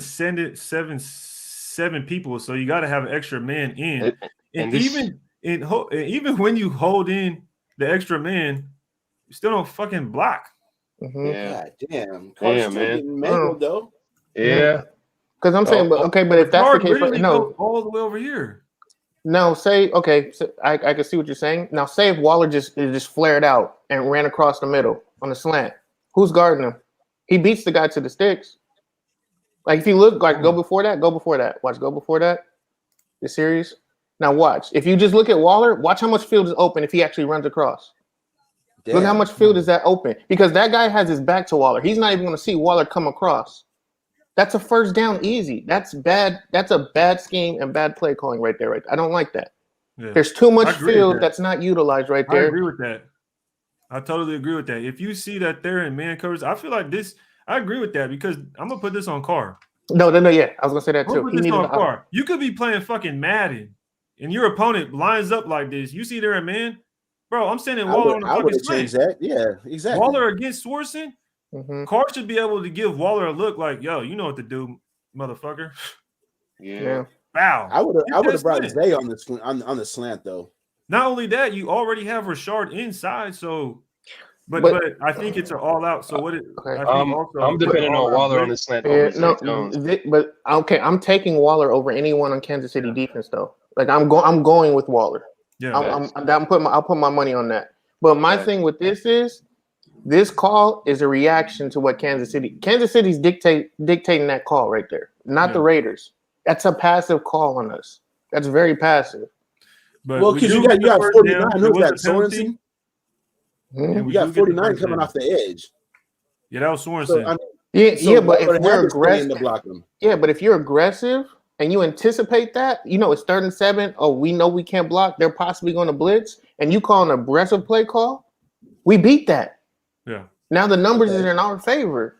But when you know that's coming and you react to that, you know what? I'm gonna put more in the box. Not let me attack it. Because if we attack it and just send Richards out, Richards is 1-on-1 with a guy who was initially blitzing. Now he has to react to that. He's beat off rip. Like 38 comes in and blitz. If Rashard just flares out, there's no one there to guard him. Yeah. Well, in a perfect world, it probably would happen like that. Honestly, right. But that's on Carr. Carr needs to make definitely. Yeah, Carr has to make that read and tell Rashard, hey, that man is either guarding you or blitzing. You either pick him up because if he picks him up, that gives him the time he needs. He can step up in the pocket, he can run, or he can get the throw off. If you see that, Rashard comes across and he picks up nobody. Mm-hmm. Exactly. This is on Carr. But it's also just a bad play call to me. Like Carr should have seen this, especially being 8 years in the league. So this one I would chalk up on Carr. He needs to make an adjustment. Yeah, he does need to make an adjustment at the line right here. Get your best player out there and get that first down. But at the same time, it was 3rd and long. So I think he was just trying to get it past the sticks maybe. But he should have made an adjustment. I agree with you on that, brother. It's a first down, though. We get the flag, surprisingly. He was just thinking about getting protected. You feel me? And you think about it. He holds all those people in, and they still get to him. Damn, that's crazy. Rashard is just blocking nobody, which is kind of weird, but and that's a big loss too because he's hurt right now. Yep. So right here we got 1st and 5 after the penalty, and we get a run play. Jacobs tries to bounce it out. That's on Jacobs. I don't see what else he could have did there. No, that's on Jacobs. He bounced it out. He didn't follow the play. So you got to win that matchup. He bounced it out, got into a 1-on-1. Win it. Yeah. So who's supposed to So what's he supposed to do there? Oh yeah, he's not getting that. Yeah. He's not getting through shit. I mean, it's still 1-on-1. Just run the play right into Sorensen. Run him over. Yeah, because if he tries to cut back. No, I mean the play is not for the cutback. The play is supposed to go to the hole. I'm just saying, say he's giving his options, right? Weigh his options. He got a cutback. No, he tries to hit this. I mean, this is already blown up. It looks like Deshaun Jackson missed his block, and that's why Sorensen was able to fill that hole. There's no way you can expect Deshaun Jackson to come in. He's not even on the film. Well, it's the crack. It's like the crackdown block where he has to pick. Yeah, but he couldn't have got there in time. Why is Deshaun Jackson in the game? In the red zone. In the red zone. In the red zone? Like is he like he's that close? I don't know if he's that's his game though. You know what I'm saying? Exactly. Like, no, that's what I'm agreeing with you. Oh, why would you bring him in the red zone? You should have had him in the whole time on the way down there. Is that coaching? Yeah, I mean, you brought him in. You brought D-Jack in the block. That was him. His assignment was to block. Yeah, man, that's terrible. Let's see what we got here. I feel like Edwards should have been in there. He's a better blocker. Yeah. There you go. Woo. Drops a little dime for him. Man, hey, Renfro's a beast, man. Let's take some good from it. Let's get to the good points now. Renfro at the bottom of the screen. Woo. See you later. Skates. Got him skating out there. I mean, Carr still barely got out of that shit with his life. Again, look, he run a good play. Look at that. Yeah. It was that 76. Yeah, but that's a play he has to make though, and he made it. Yeah, facts. Andre James got to do better. Although we score, why do you let him go? What are you fucking doing? Well, I mean, from what we've seen on these drives, there's been a lot of plays where it's a pass off. So that's like the communication on the offensive line. So there's no continuity with them on communicating. Hey, I got him. I'm gonna pass it off to you. Because if you, so is this a variation of a he was zone passed blocking off, scheme or something? Because is this a variation of a zone blocking scheme? Because I see a lot of passing off, and like, why we can't just man up and just do what we do? What the fuck? John Simpson like he holding. That could have been a holding call. Hey, damn. That could have been easily a holding call right there. I'll take it though. Hey, the refs being consistent though. Yeah, I mean, at that point, right? Shit, they missed all them holding calls on Max Crosby though. All right, let's That get was to a the hell of a let's catch get- by let's get to- Renfro though. Yeah, Yeah. good, great route catch. Right. Let's get down to the meat and potatoes of the game. I mean, it's crazy that our slot receiver is our number one receiver. That's unheard of. Hey man, That's okay. Okay. Nice. Okay. Okay. I feel it. Let's get some work in there. Let's get some work in Drake. there. Nice hole. Cut back. damn. That's Nice, the best run of the okay. day. Best run of the day. That was the Best run of the day. Yeah. But notice on this cutback, Waller comes up, picks us with linebacker. Offensive line goes down, picks up to the next level. Yeah. Woods got his guy looking like he's about to fall backward. Yeah, it's everybody did their job, and That's they what happened, you won. feel me? Everyone did their That's job the and way won it's that supposed to matchup. work. I want to watch this real quick. I want to see what Leatherwood does. And Drake read it There we perfectly. go. Mm-hmm. That cutback was nice. All right. There we go. Nice little run from Drake. We got Drake in still right here. Morrow as the fullback. Just now we're back to being ourselves. Back to being predictable. Let's look Raider at football. Okay. I mean, it looked like it could potentially be something nice. I mean, you have two lead blockers. There's only two defenders, but we don't get no push. Shit. Yeah. Who's 76? He You know what I'm missed saying? it. Simpson. He missed it to get to the second level, and that's the guy who made the play. Is Watch. Ingold hurt by this point? Is he hurt? Yeah, Ingles hurt. Yeah. He got hurt on the special teams play when AJ Cole caused a fumble. Oh, okay. Oh yeah, that was pastors. That it might be a blessing in disguise. Might be a blessing in Oh, disguise. right here, 7-5. Yeah, he missed it. He was supposed to get to the second level and pick him up. Watch. Wait, 7-5 is Parker, right? Yeah, Mhm. Parker. That's what happened. He just didn't get to the second level and pick him up. And the guy who Second always down. misses making a play. What is Second Parker down. good at? Oh my God, Just chalk that one up as an L, guys. that's That that's was definitely that was an L. Just That was a chalk terrible that up. run. That was a terrible run. We have an offensive line. We have an offensive pass blocking line. They can't offensive pass block for shit. No, he should have broke it to the outside. Why is he going? He just Why ran did- straight into the defender. Yeah, there was nowhere to go. We lost. No, he This could right have here- broke it to Nah, the he could have outside. that motherfucker. Yeah. If you don't run your ass to the rest of the sideline, you got so much green Look, over here. why did he just run straight into him? Look, just keep going. isn't that a corner right there? He's not. That's Come 20. on, man. Drake got No, that's 4.3 Melvin speed, Ingram. 4.4 speed. That's Ingram, 24. Yeah. Yeah, Damn, these numbers are confusing me. that's what I said when I saw 24 pop up. Or on the is screen it- too. Who the hell is that? Yeah. Melvin Man, Ingram what- is 24 because 54 is Bolton. That's what's confusing the shit out of me right now. Well, shit, Ingram still be moving, boy. Yeah. Blew that shit up. Now Look, it's he's on. now it's 39. Good. Ingram coming again. No one's open. I mean, I'll take the offensive line held him up. There's just no one open. Was But that wait, Edwards what's the on the down the outside? distance? Edwards on the 39. outside? 39. Yeah, we ran the ball twice and it's 39. So let's see. Where can he go? Let's see Was where that can he Edwards go. or Waller on the Drop top of the back. screen? Finish your drop. There's, The I dude's mean, already beat, but at this point, figure out who you're gonna throw the fucking ball to. there's no one open. I'm I looking mean, at Moreau. besides I'm looking at the, Moreau because Matthew has his back turned. So I'm looking at Moreau right there. but can he get the first down with that? Like that's what they want you to throw it. because now they could come up and make the tackle. But the people who ran routes past the sticks, there's nothing. Well, who's on the bottom? Renfro or Morrow? Moreau right there. Yeah, Morrow right here. He's not open. That's would have to go through. Think about it. You'd have to go through. Well, that's because Matthew had his back turned. That's why I'm saying that. Because So look, Matthew's not even looking to your left, looking for Waller. Waller's not there. Fuck. At this point, you're getting tackled. Yeah. He has to throw it to either the running back or he has to throw to Renfro. You got to throw it at this point. Yeah. Throw the fucking ball.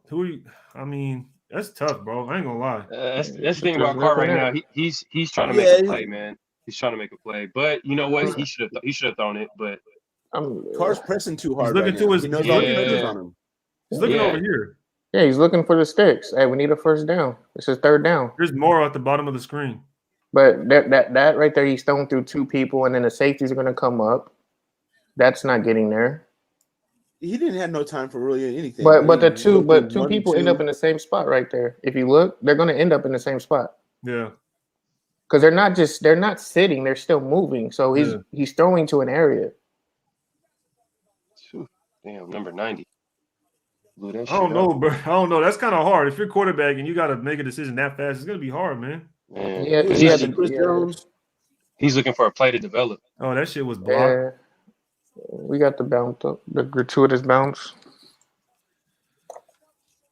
He said, hell no, he's not open. Carr has no time. Look at that safety. Yeah. I felt he wasn't really open, but that's the only place that. Well, he had to check it down. He can even look. Yeah, it was the only check down. But my point is that the run game is so shitty. We got 1 yard with 2 plays. Now it's 39. Now it's on Carr to go out there and convert a 39. What the fuck's the point of even running if he's just going to get 9 yards on every throw? Yeah, that's what's so bad about our situation right here. Our O-line is not run blocking or pass blocking. So we can't – there's nothing for us to, like, build off. Like, what are we going to do? Like, 39? It's going to – third down pass rushers are going to be just going after Carr. And if it's like 3rd and 2 or, you know what I mean? Like, do we ever just pin their ears back? It's 39. They know we're going to throw the ball. Pin your ears back. Get the quarterback. Well, if that's the case, then you have to call more aggressive play calling. Like, you have to spread out the field. You know what? Empty the backfield and go for matchups. Pass on first down. Pass on first down. I would say pass on first down more. Yeah, we're not. How about our receivers actually run their fucking routes? Y'all jumping the gun because y'all talking about what we're doing right now. This is first down. We're spread out. We're first down. We're spread out. Looks like they're dropping back into I don't know what the fuck he doing. What? Everyone's running. Are they dropping back into their cover 2 defense? Everyone's running 9. Yeah, he's playing the con deep. That's what he's doing. Yeah. But look at the routes that they're running. They like literally running like Deshaun and Waller kind of run into each other, so they take themselves out the play. So that really leaves 2 people, but they're not getting open. Like you see the corners, stride for stride up top. Yeah, they break off their route. They're not even really running routes, bro. They're just running to the sticks and turning around. Look. At that point, you got to check it down to Rashard, I guess. Yeah. Well, but then it's like, fuck, bro. It's like, damn, he's gonna have to check it down. Like, you're damned if you do, damned if you don't. Yeah, bro. Honestly, we should have just did old Carr. Hey, you know what? If they're gonna dink and dunk, we can dink and dunk. Mm-hmm. Like if you're gonna just match it. 2nd and 10. But by this time, what's the score though? Waller. What's the score at this time? I think the score right here is 10-7. I think it's 10-7 still. This is so then we ain't got to push. We're still in the game. I mean, yeah. Right there, we get a gain about 6. I think it was right there. Get a gain about 6 right there. Just up front, boom, turn around. Oh, you take that all day. That all day. Gets tackled immediately by the first man that touches him, of course. So this one right here was kind of frustrating to me. We passed on all 3, y'all. Spread out wide. I wish he would have went to Waller right here. Like, watch the route Waller runs. It's there. But think about it. He would have thrown it to Waller 3 times in a row. If he's open, keep throwing it to him. You saw what they did on Face On. Hey, where's Face On? The ball's going there. Hey, if it ain't broke, don't fix it. Go right back to him. But I think what it was is that they're bracketing Waller here, so he kind of was like, eh. Yeah, but you're just trying to move the sticks, and he gets the first down. Let's go to the next set of plays. No, I totally agree. That's why I don't like this one. I wouldn't have chosen out of everybody. I'm not choosing Zay Jones to get it to. No, I'm going to Waller all day, and Waller's right in his vision. That's what I don't understand. Yeah. Why are we trying to force it to Zay? Zay Jones is a good guy, but man, he should not be on the field, man. No, I agree. But check this out. Here's the first play of the drive. You see the formation? Y'all see the formation? Yep. Here's the second play of the drive. Yeah. Same shit. Hold up. Here's the third play of the drive. What the fuck? Wait. Can we see the routes? What are they? Yeah, so I'm saying it's a guessing game. Who is he going to go to? I'm going to go here first. I'm going to go there first. Carr just made the wrong read. That's on Carr. That's on Carr. I would have chosen. But what's wrong with running a run play out of that damn formation, man? I mean, you got to switch it up, make him respect something. True. Yeah. I just feel like we don't have the talent, honestly, because we'll go one way and be like, oh, well, we need to spread it out and pass it. Then we'll go be like, oh, now we need to run it like this and this. It's the talent, brother. Wait, were we going in the huddles and coming out in that same? Yeah, we were. That's what I don't like. Why are we going to huddle if we're just going to run the same play? Go pick up the offense, pick up the speed, like dictate the pace. Stop. Same formation. There's no need to huddle. You know what the players are going to be out of this. It's going to be 1, 2, or 3, and then you make you're like, all right, what matchup on one? Okay, this is what I'm gonna go. Now you make your audibles. All right, you know what? Middle of the field's open. Hey, Waller, slant. You know what? Do you guys think John Gruden is missed when it comes to like formations and things like that, play designs? At the beginning of the game, personally, no, I don't think so. I say his first 15 plays, yeah. Coming out the half and starting the game, I think so. Not this year. We were starting off slow, even with John Gruden. Yeah, this year with John Gruden, we were playing like shit. We didn't score on one opening drive. Yeah. That's true. With John Gruden, we went 12 straight games without scoring on opening drive. And I retract my statement. Okay, so Carr gets up and scrambles a little bit. I like that. I like when Carr runs, but like in a way where obviously he's protecting himself. Because there are some yards that out there, like he can get them 7-yard gains, 9-yard gains, because we can't run the ball. We need this type of. I mean, Carr was our leading rusher, right? Now Deshaun Jackson. Oh no, that's not. Well, that's a problem. We got no fucking run game, gentlemen. Where's he supposed to go? We have no run game.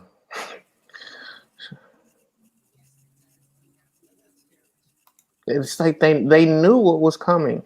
Like you saw it. I'm not even sure where you're supposed to go. Honestly, bounce out. Not even. I mean, I feel like 78 was supposed to win that, and he could have came back inside. Bro, at this point, honestly, if you replay it, look at 91. Like 91 shifts last minute right before the height, like right before the ball.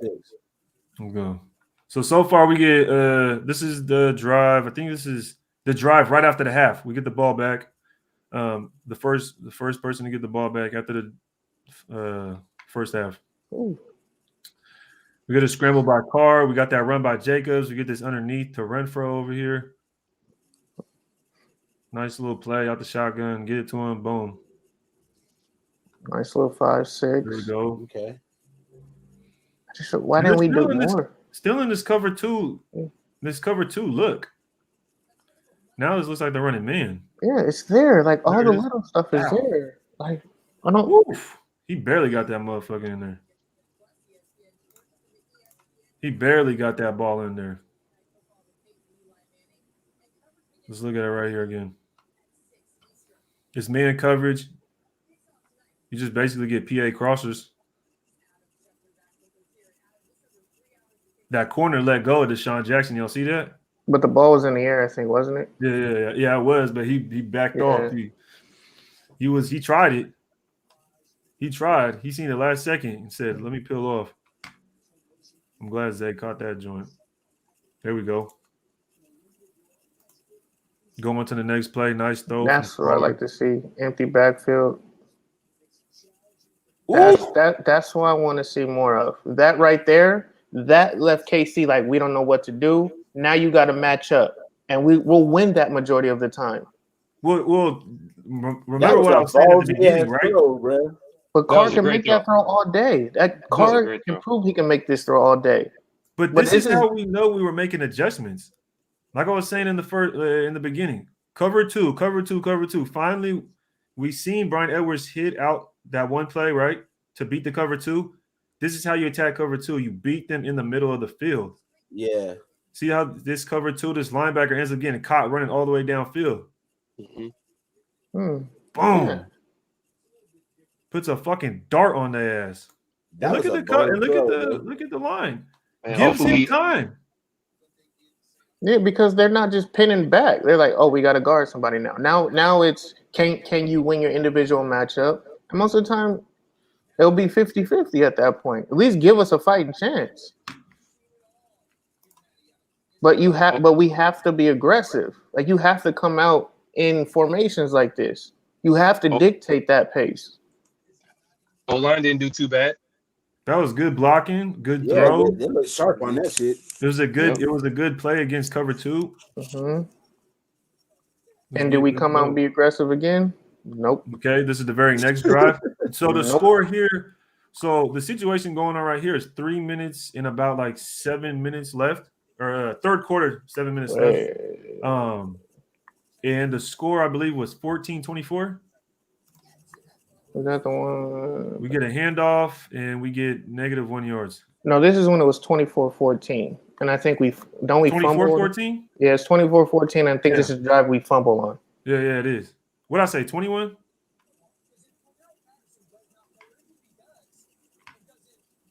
There's probably like 7 minutes left. It's third quarter, 24-14. Play action pass. Hit Brian Edwards. Nice. There we go. See what kind of defense we're in. Are we still in that cover two? I don't. That corner went hella deep for a I think cover. they're playing. Watch how far this corner goes deep. I think man was over the top. I think it's still. I think it was still cover two. But let's go. Nice play. Let's get that in. Play action is looking effective. Get behind that linebacker. Get in there. Let's go.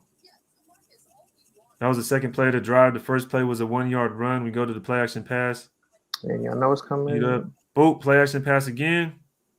Carr stepping up. Ooh. Nice. Okay.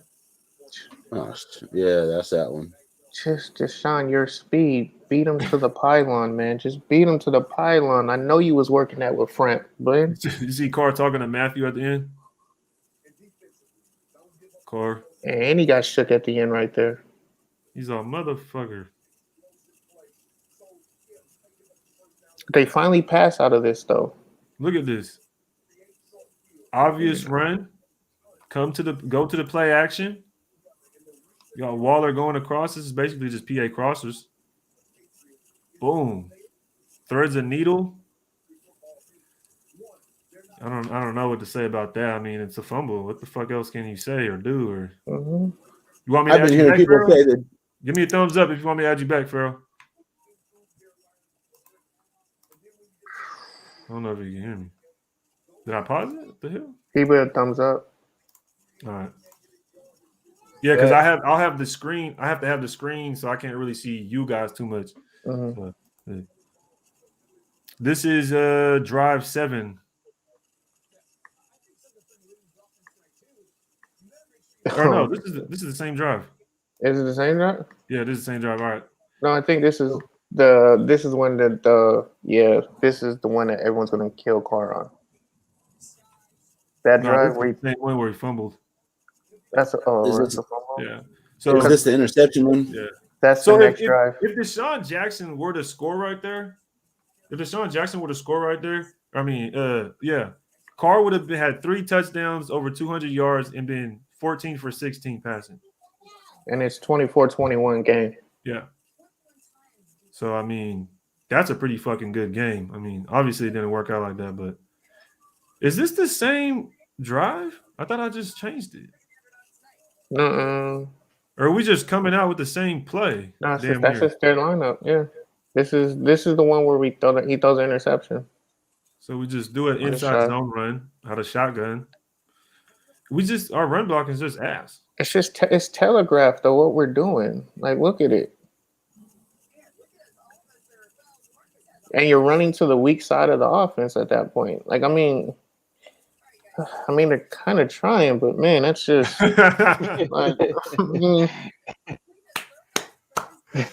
oh shit! He said they kind of trying. I ain't never heard no shit. I mean, he's trying to use different formations. Like you're doing something, but you're still telling on yourself. You know, like when your mom catches you and you know she caught you, but you still try and lie. Like, that's what we're doing. It's like, I know you're running, even though this is kind of creative, something different, but you're running the ball. Oh my God! Look at this! Look at this blocking. Oh, what are you doing, praying? Shit. He hasn't even. Yeah.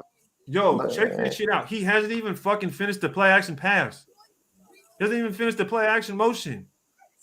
And my guy's on the floor. Damn, on the floor praying. He's asking for forgiveness. Wait, did he get what happened? Did he get hit? What happened? He either got stepped on. Look at him. He's just by himself. Yeah, he either got stepped on or he tripped off the line. Like that's the only thing I can think of. What happened there? I think he got stepped on.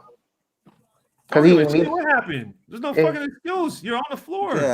On all fours. Man. Andre James gets his ass whooped. Oh yeah, I think he got stepped on because he doesn't. What the hell? Okay, what's Andre James' excuse then? Let's look at it from the other angle. Shit, man. Alex Leatherwood over here smacking the people in the back of their jersey. Colton Miller even got whooped on that, didn't he? Yeah, KC dominated. Is that the same play? Yep. Look. He got stepped on by Colton Miller. That's why. He's going straight up. He got stepped on by Colton Miller. And then it's like he don't know where he at too. He was gone. He was lost in the sauce. That boy was lost in. He trips on Colton Miller. Mm-hmm. As for Andrew James, I don't know what happened then. He just got beat. He just got his ass whooped. Now it's 3rd and. Yeah, I know what's coming. It's 3rd and 9. It's 3rd and 9 at this point. I mean, look at the fucking pocket. Look how Alex Leatherwood is standing right now. But if you look downfield, what do you see again? I see Zay Jones wide open right there. I see Jay Jones. I see a pick. I mean, he's not open. You see, there's 2 safeties just waiting for him to run into him. But it's a big amount of space. That's not open. At this point, it's fucking dead. Like, well, look at the offensive line, yo. Yeah. It's like a gaggle fuck. There was a chance, but the O line kind of. No, there was if you rewind it, no, there's no chance because the chance he had, he's not open yet. Let me run it. Let me let it play all the way through. If he throws it, he has to throw it now. But no. It's O line, man. O line. It's O line. Everything is O line. Okay, so I'm trying to cape somehow. Like I'm trying to do my best to cape a little bit. If Carr's not running for his life right there, he makes that throw. No, I don't want to run it off. Just check it down. That's what I'm saying. If he has a clean pocket, he makes that throw. How mad would you guys get mad if he checks it down on 3rd and 9 and they don't get the first? Then it's gonna be Carr didn't pass it past the fucking sticks. It's Captain check down. And at this point, it's like, yo, there's no blocking. Like he got his arm hit on that play. That ball to go up. Okay, I'm gonna say this. That was a bad. I tried to say that, but I was with Stu last night and he broke this play down. If you look, Derek Carr can't make this pass. And then he broke it down from the defensive standpoint. He's like, when you do a play like this, what you're really telling your defense is fuck you. Because you're just giving the ball away. And now it's like, yo, what the fuck are you doing? You can't do that. And even when he's doing that, he's throwing across the field, like 30 yards down the field, across the field. So that's like a 70-yard pass, him backpedaling and not even really putting anything on it. So you can't. You just can't. You can't do that. Okay. So in this instance, Carr should have took the sack. You take the sack or check it down. Like you just have to eat. You have to eat that at that standpoint. Yeah, I understand that's happening really fast right there. The thing is, in my opinion, at this point, it's 3rd and 9. It's 24-14. You just went down the first drive after the half. You scored in 4 plays. Carr did. We watched it. 75 yards. The first play, he scrambled. The second play, Josh Jacobs got 1 yard. He throws 3 more passes and he scores a touchdown. The drive we just watched before this, he throws it to Deshaun Jackson. He fumbles. Now this drive, you go out and it's just a fucking abomination of offense. It goes back to saying they become passive. And there you go. Again, that's why I said, is this the same fucking drive? Jacobs, 1 yard, 1 yard rush. This is unacceptable, bro. 1 yard run. At this point, we're basically saying, Derek Carr, go out there and make every fucking completion and pass it to the exact person that needs to be thrown to every single time. But that's what I get from real receivers. Like, look at this shit. This was 2nd down. After getting 1 rushing yard, this was 2nd down. Brother, there's already 2 fucking defensive people in the backfield. Oh, that's where he got stepped on and just the play was blown up because of that. Well, and then the very next play is 3rd down, 39. Just we can't get out of our own way. And the sticks are up here at the 35-yard line. At this point, you want to check it down. I mean, I guess check it down. But you're not just trying to, he's just trying to make a play. Okay, but you see, but this is my issue. You see that they're just, you know what? We're not even going to try and give you time. Okay, you know I'm going to blitz. So what I'm going to, if you're going to blitz me, I'm going to put out more weapons. I'm going to stretch it out. Blitz me if you want, but I'm going to throw a quick screen. But the thing is, they're not blitzing, bro. They're getting to the quarterback with 4, and we got 6 people in the fucking backfield blocking for him. There is 6 people blocking, and there are 2 deep safeties. How many people are at the line now at the beginning of the play? They have Tyron Matthew in the middle, to the right. He draws back. Yeah, so I'm saying they're showing blitz to confuse the line because they just don't know what's going on, and then they drop out of it. My thing is like this: you can't do that if we spread it out the way they did with Edwards. You have to match up with that. So that's going to give the offensive line better time to call out who we're blocking, because you clearly see when they showed that they didn't know who they were blocking. They didn't know where it was coming from, and it didn't even turn out to be a blitz. It's just they missed the blocks because they made the wrong reads.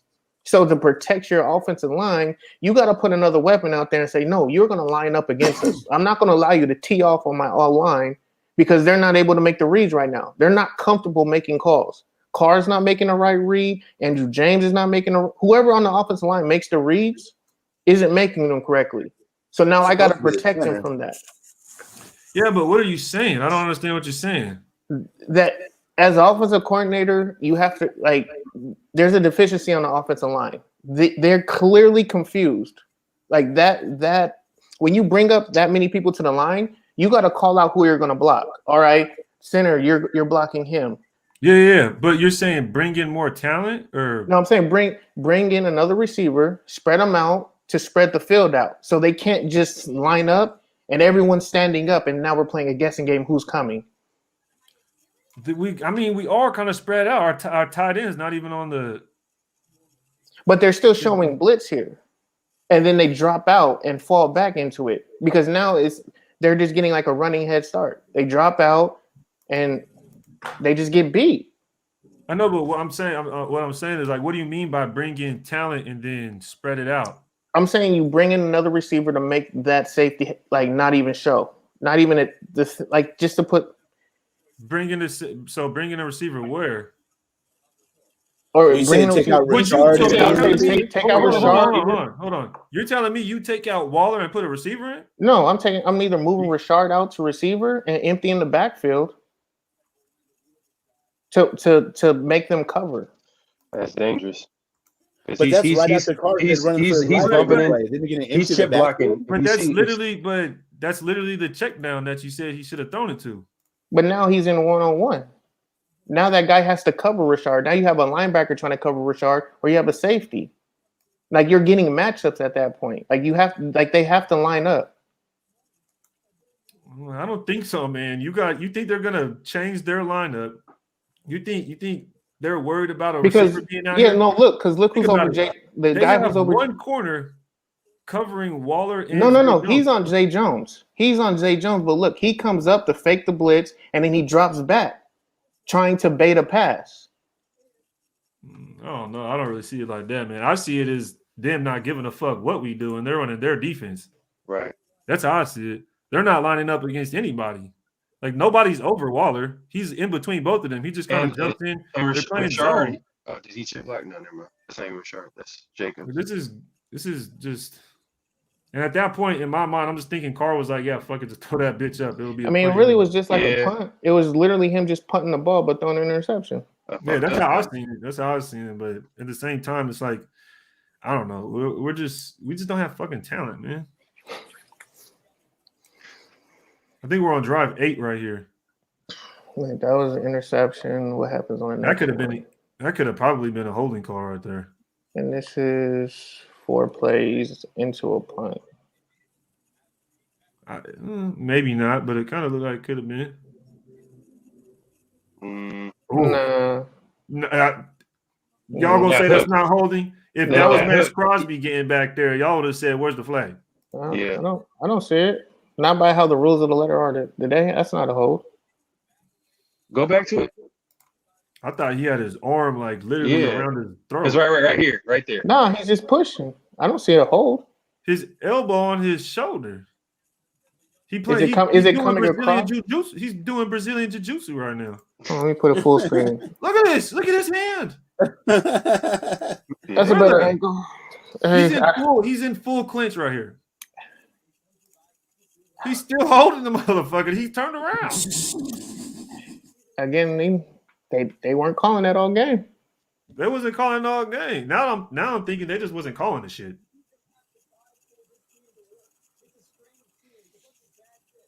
Was that a false start? It looked like he was offsides when they did it. Yeah, I don't know what that was. False start, offside, something. Quick though, these are all good. Really, honestly, at this point, this is like all garbage drives. I probably won't even do the last two. Oh yeah, that was offsides. Did they throw a flag? No. He probably didn't care. It was like 40. What was the score by this time? This time it was like 34-14. 34-14. It was like we trying to go home.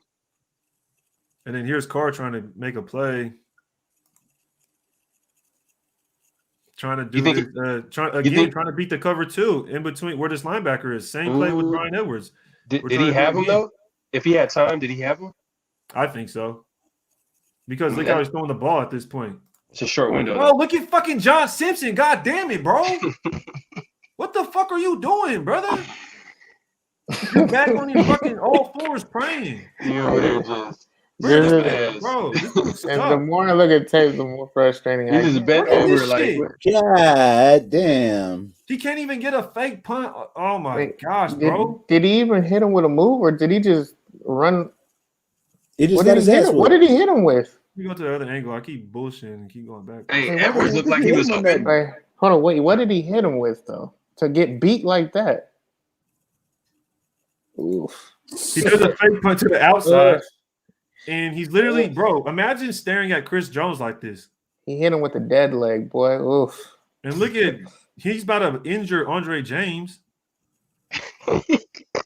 He almost caused 2 injuries there. He almost got Carr injured, and he almost took out James. Hey, I don't think Simpson's coming back. He's not coming back. He can't play next year. That's fucking. How many? Oh, here's the play right here. Again, Carr just throwing that motherfucker up. But let's check game though. Look at this shit. There it is. Boom. This is what I think Farrell was talking about this earlier when he called out the blitz. Somebody said it. When Derek Carr called out the blitz. He called out the blitz, and Jacobs, you could tell he went to chip the DN, or watch. Was it a DN? Yeah, I think he calls it. Boom, right there. Oh, he goes to the opposite side. A free blitzer. Man, and that's why the Richard injury hurts, because he's the reason why he's still on the team is he's like the best. But Drake can block. No, he was struggling in the beginning of the year. I don't know if he got better.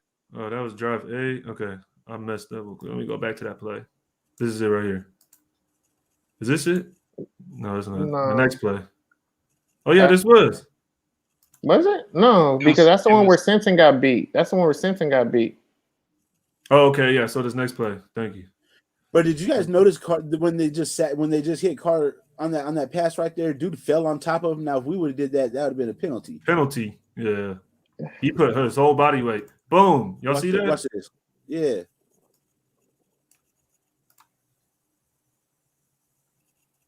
You know the refs don't like the Raiders. Look at this. Bam, man. That's there's no chance. Bro, Yeah, he's just praying. At that point, he's just like, fuck, bro. He's like, fuck, I gotta do something. And that's been happening a lot this year where a free man is coming at Carr. And I know Carr called it out. I know they probably called it out, but there's a miscommunication. Someone's picking up the wrong person. Look, what is Jacobs doing? Why is he not? What is Alex Leatherwood doing? We have 3 offensive linemen not blocking anybody. That's true too. Well, no, because it's yeah. What the hell is going on here? Come on, bro. That's on one of them. Now I kind of don't think it's Jacobs. When he calls it out, are the O linemen listening? Like, if you could just like go to where Carr points it out, are they not listening? But this is what I'm saying with how you see it. Look how many people are at the line. This is what I'm saying about the communication with the O line. How they're confused. They don't know. Look at Carr. He pointed it out. Yeah. He's legit saying, "Hey, there's a fucking blitzer over there." So did he tell that to Jacob or did he tell that to the O line? That's the thing. If he tells it to Jacob, then you can't blame Leatherwood. You have to blame Jacob. But even with that, Leatherwood should see that. Yeah, Leatherwood and whoever makes the calls has to make that call on the unless Carr is the only one who makes the adjustment on the line. Like usually the center does.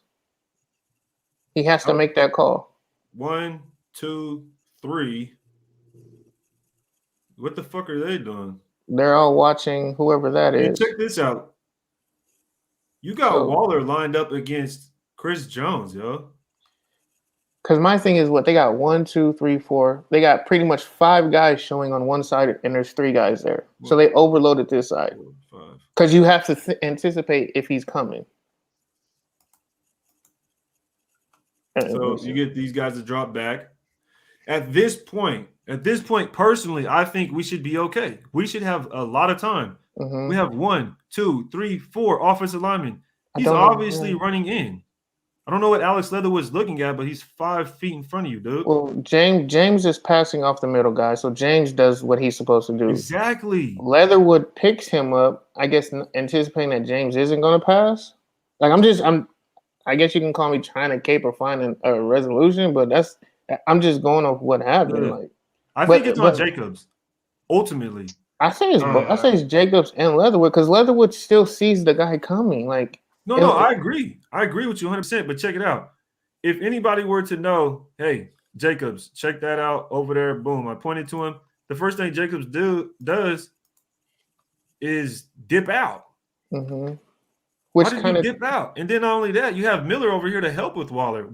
Miller's literally like sitting here trying to find somebody to help. It looks like he's doing jumping jacks. Or was that one of them Peyton Manning fakes audibles where I point to this, but I'm really calling something for the opposite side? Because Jacobs doesn't even hesitate. He automatically goes over there, which means either the line was shuffled that way. No, I don't think so because you see him? Watch. Because Carr makes the call. Carr's pointing at that defensive back because he walks up. He's going to walk up. Watch. He walks up and Carr points at him. Yeah, because Matthew came up too. So that's what I'm saying. But he looks at, I don't know. I can't even explain it. I'm trying to, but I just don't know, man. I just don't know, man. I'm trying to find an answer. I don't know, man. To me, in my opinion, I think Jacobs messed up on that play. And then you probably could say Leatherwood too as well. It's just the offer. You say there was poor blocking. Poor blocking. So would y'all say Tom Cable?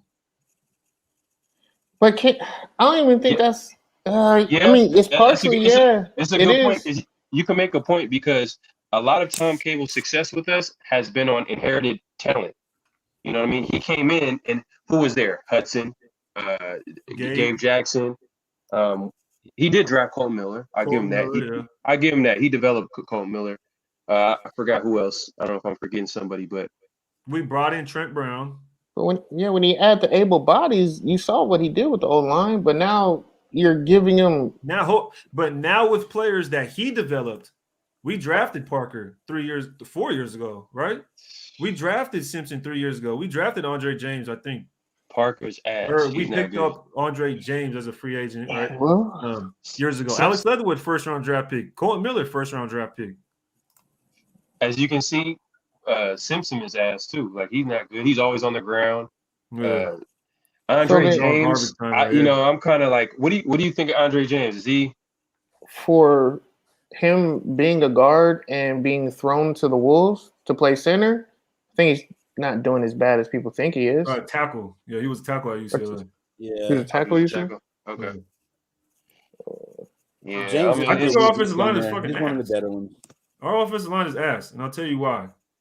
Rodney Hudson was never supposed to leave. So Andre James playing center, he was pushed in that position as if our center got injured. Rodney Hudson had a lot of responsibility on that line. He was calling out all the run blocks, all the shit where the blitz is coming from. He's the one that helped develop Derek Carr into reading all them reading all them blitzes and shit. And I put that on John Gruden. Why did we trade Hudson? Like why? Like just because he wanted John Gruden, he's super out? Emotional. He didn't demand that he demanded he wanted to be traded. He wasn't going to play for us. Yeah, he should never traded Khalil Mack. He was emotional about that. He was emotional about that trade. That's because everything about John Gruden is just super emotional. Like if somebody rubs him off the wrong way, he's just gonna trade him. But guess what? There's talented players. Like if you're trading, you got to get something in return. We didn't get nothing in return with Hudson, with Khalil Mack, Amari Cooper. Come on, man. Like we could have used Amari Cooper. Like you were saying earlier, Ray. Like that's talent. We got to stack talent, and we're losing all these players, and it's gonna catch up to us. It's 17 million. Well, that comes off this year. That falls off this year, so we get that money back next year. And Hudson was a huge one because he's the communication of that whole line. Like, and James is clearly not replacing it because if you look at the game film that we've been looking at, it's a lot of miscommunication, a lot of players on the ground, like a lot of free men coming and hitting Carr. Like, and he's clearly pointing. He's like, "Hey, it's a guy right there," and someone's coming straight into his face. That's like basically a dead play. So, I mean. Yeah, every play is crucial, man. Every play is crucial, but this offensive line is ass, and I honestly think that they still. If we're gonna stick with this group, I could see us sticking with it for the rest of the year and bringing them all back next year and only replacing maybe one, and that would be Brandon Parker. I honestly could see that, and the reason I say that is because we drafted all these guys. We've let them start. We took out Illuminor to put Leatherwood at guard and then put Parker at right tackle. If the coaching staff stays, Simpson, bro. We got to. Are you saying if the coaching staff stays? Wait, so because if it's a new coaching staff, so. If we had a full roster, I don't want them to. Wait. Who was the starting on? If we didn't have the injuries, what would be our starting line? It would be Colton Miller, first-round draft pick. Richie Incognito, Pro Bowl guard last year. Rodney Hudson, top 3 center in the last 10 years. Good would have been our right guard, and right tackle was supposed to be Alex Leatherwood, first-round draft pick, 19th overall. That's our offensive line. You look at our offensive line now, it's Colton Miller, John Simpson, Andre James, Leatherwood, who we drafted as a right tackle. We moved him to right guard, and then we put Brandon Parker at right tackle. I mean, to be fair, they were not starters coming into the season. Like, we lost our starting guards. That's what I mean. That's exactly what I mean. That's my point. That's why they're ass. Because they're not fucking starters, brother. And I agree with you 100%. They're not starters. That's why we're ass. We have players that are not supposed to start in the league. These are not starters. And we have 4 of them starting on the damn team. With exception to Leatherwood, if he's a starter or not, we took him in the first round.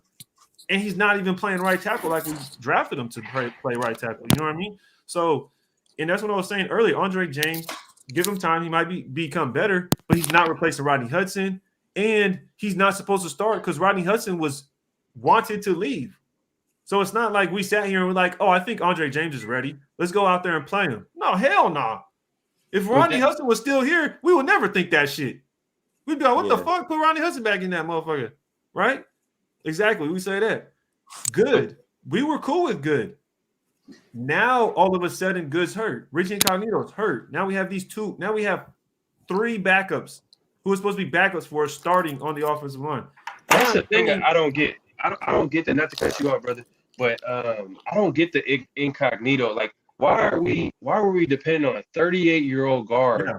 Like, why did we not draft or like get some type of insurance policy? Because he's 38 years old. Like, one injury, that shit gonna last for like 2 years. Like, he's not gonna be. Oh, He's he not ain't coming back.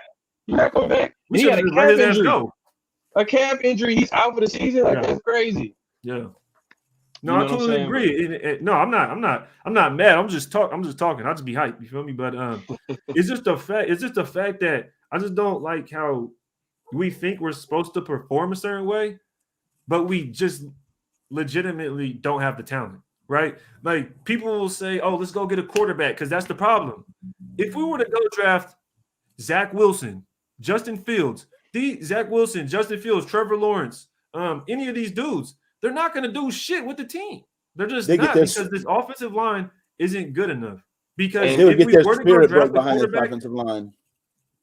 if we were to go draft a quarterback, y'all, everybody would say, "Oh, they're not doing good because they need a receiver." How do you expect them to do good without receivers? This offensive line is not blocking for them. He's just out there getting killed. Facts. You're damned if you do, damned if you don't. Me, And I just try to that's- focus. I'm just focusing right now on the run game.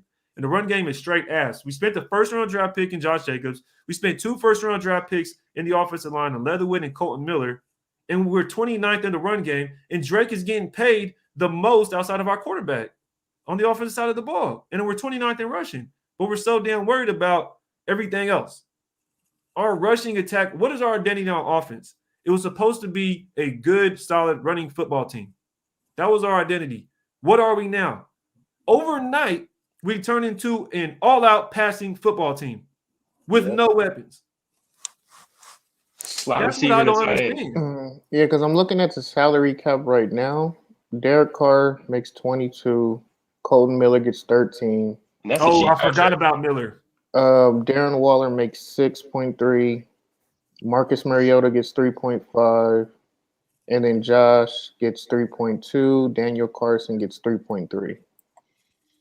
Where's Kenyon Drake at? Kenyon Drake gets 3 million. And I think how much does he get next year? He must have the roll. He must have some shit rolling over or something like that because he gets more than 3. He's getting paid $8 million. well, that's the cap. That's what is hitting this year right now. Oh, okay, Yeah, so I next thought year it he was gets 2 years, 11 million, right?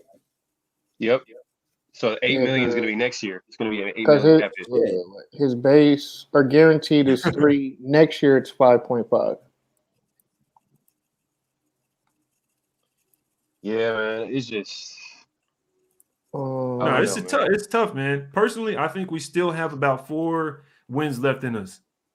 We have about 4 wins left in us. So And you made Hey, a you made a Ray, good I you made a good point about Derek Carr too, because a lot of people pointed at Derek Carr, and I was trying to make a point earlier and about how like he's not that bad of a quarterback to go to the playoffs. Like people are not. I think as Raider fans, we're like sick. We haven't seen a team go to the playoffs. We haven't seen winning football. So like we're complaining about the quarterback because if you want to remember, like who was our quarterback before Derek Carr? Let's be honest. Terrell Pryor, Matt Schaub, you had the Marcus Sopos. You want to go all the way back. Carson Palmer, Andrew Walter. Walter. Oh my God, that was Jason Campbell. Jason Campbell. He was I like average. Jason Campbell.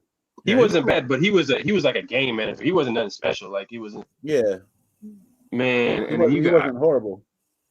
but Bruce personally, I just Gankowski, Jamarcus Russell. Like, come on, man. yeah. Like that's, Oh my God. do we really want to go back to that? Until like, who are we going to replace Carr with? That's what I want to know. If it's Aaron Rodgers, shit. But it's what 2 years? Yeah, Aaron you Rodgers only not got a gonna couple come years left.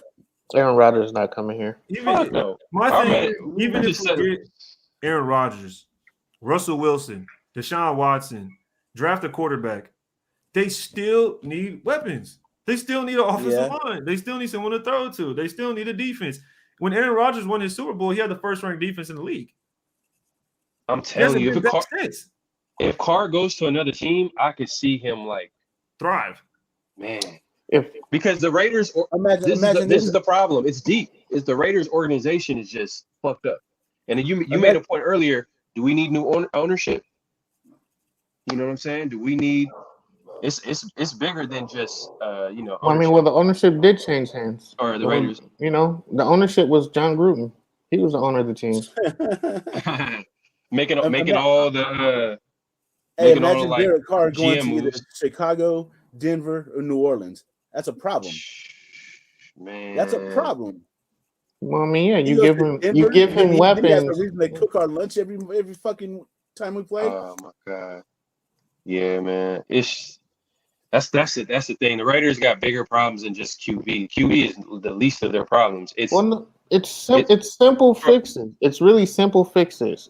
They're not hard fixes. Hey, either we go all in on defense or we go all in on offense and give him weapons if we're really gonna do it. Like we have fast things. Like, you know what? Let's put a few pieces, this and that, and they're not even getting the best pieces available.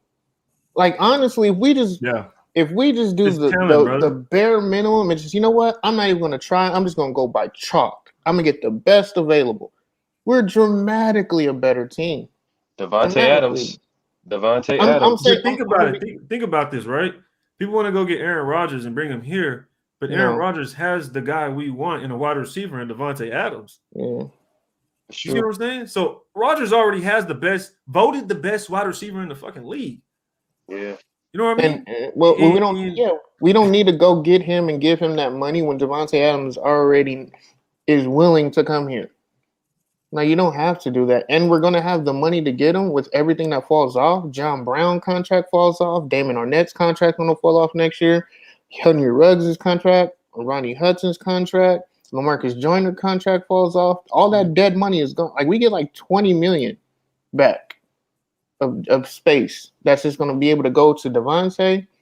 And then if Carr wants to restructure to give us more pieces, he's not gonna sign no $20 million a year contract. That's in today's NFL. That's a pennies. That's a great deal for a QB. No, I'm just saying that's just from the money that's dead money that we can't even touch.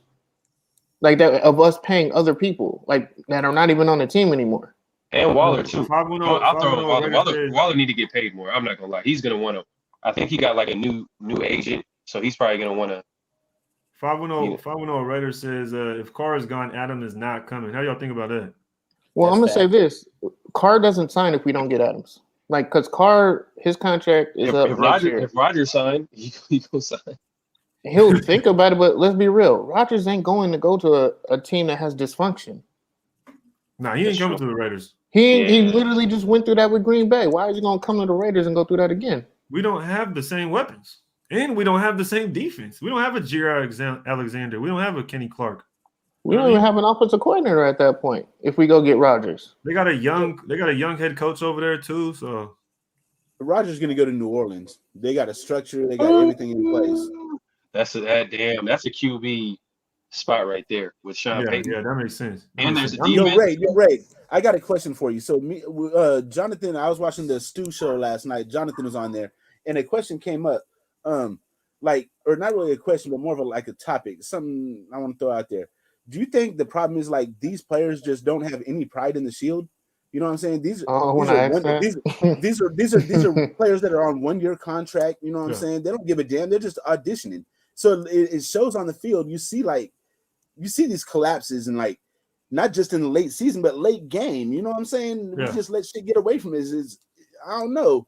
Carr can win us games, but he can't do it by himself. He's a proven comeback winner.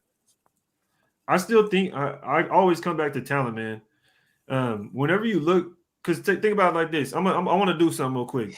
I'm gonna ask each of y'all. I want y'all to answer and pick a different team. I want y'all to pick one team that's like a playoff contender, potentially Super Bowl contender. I want y'all to each name one team. Just name one. Buffalo. Off the top of my head, a playoff contender? Playoff contender, actually. Super Bowl playoff. You know, they're going to make the playoffs. We know they're going to make the playoffs. You know, you don't know if they're going to make Super Bowl, but you know they're going to make the playoffs. Just name one team. Bills. Tampa Bay, Green Bay. Bills, Packers, Bucks. I said Dallas. Okay. Now let's just look at the talent. Let's just look at the talent. Someone said the Bucks. I'm not even going to talk about the fucking Bucks. That's a fantasy football team over there. This is going to upset me. I already know this topic is about to upset me. Farrell says the Bills. The I Bills brought would up an like example Herman earlier. we can We do it the took type Zay of Jones from the fucking Bills, and then they go turn around and get Stephon Diggs for Josh Allen. Man, Let's And you see. said, who'd you say? And they have like Cowboys. a great offensive The line. Cowboys. Too. Oh my God! Of course, you had to say the Cowboys. I brought this another example. We let CeeDee go of Lamb, Cooper to the fucking Aaron. Cowboys just for them to go draft Lamb. Who does that leave us with? And they got Gallup. And they got And Ezekiel Wilson. Elliott. And they Paul got who's their fourth wide receiver? Wilson, Cedric Wilson. So they got 4 wide You've receivers been putting better in than work too. our number So, one.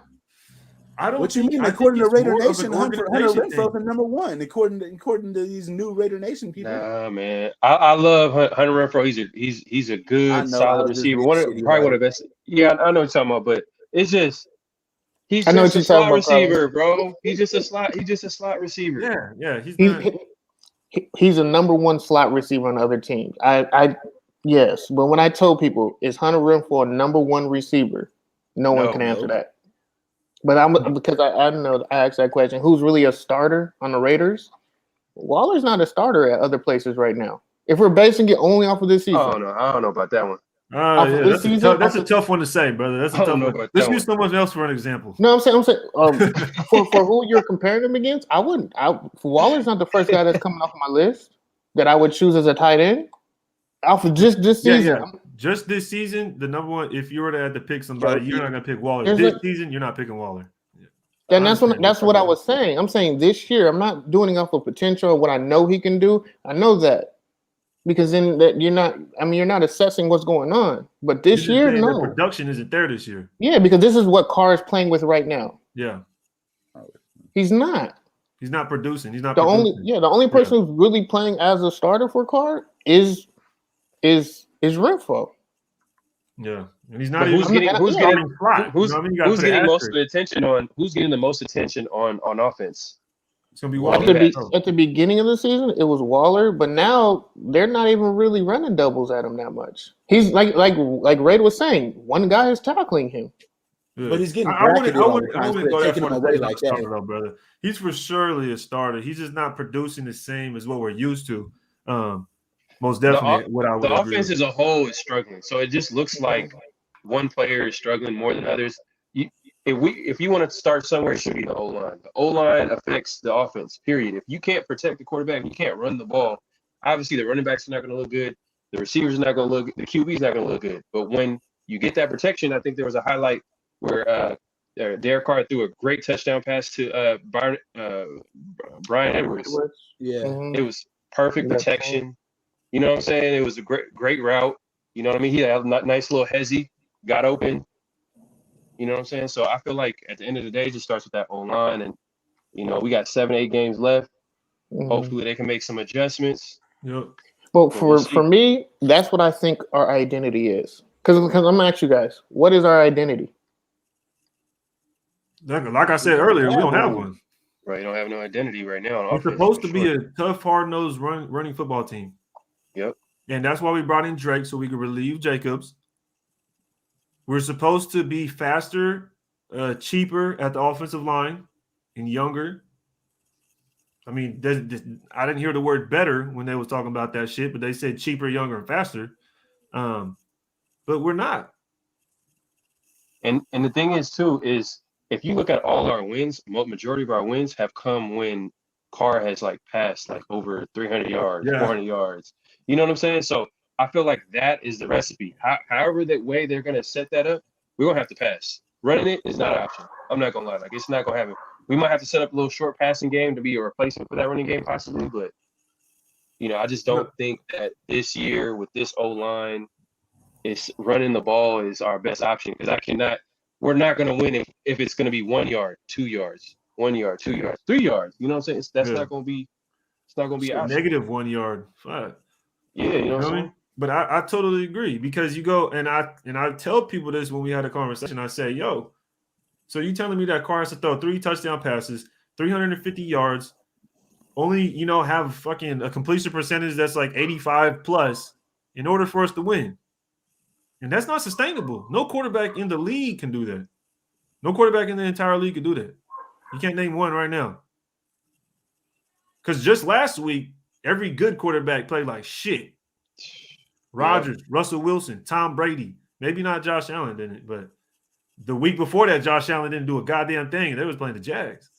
So expecting your quarterback to do that week in and week out, throwing 3 touchdowns, 350 yards, 85% passing completion percentage, but then you have your running backs but also rush more than your running backs, and you're not even a scrambling quarterback. That's Crazy. Fucking terrible. That is he terrible. He wasn't Derek Carr leading us in rushing last week is embarrassing. Yeah. That should embarrass the whole fucking team. That should embarrass Josh Jacobs, Kenyon Drake, Jalen Richard, the offensive line. But that's terrible. You know what I mean? That's terrible. That's not a good look, bro. And it starts with having talent. That's the number one thing. Offensive line sucks because they're not starters. They're all backups. We need to stack talent. Like the Cowboys, like I said earlier, Lamb, Cooper, Cedric Wilson, Michael Gallup. We could take Michael Gallup, their third wide receiver. He'd start for us as wide receiver 1. Tell me I'm lying. That's facts. It's true. Go to the Bucks. You could take their third wide receiver, Antonio Brown.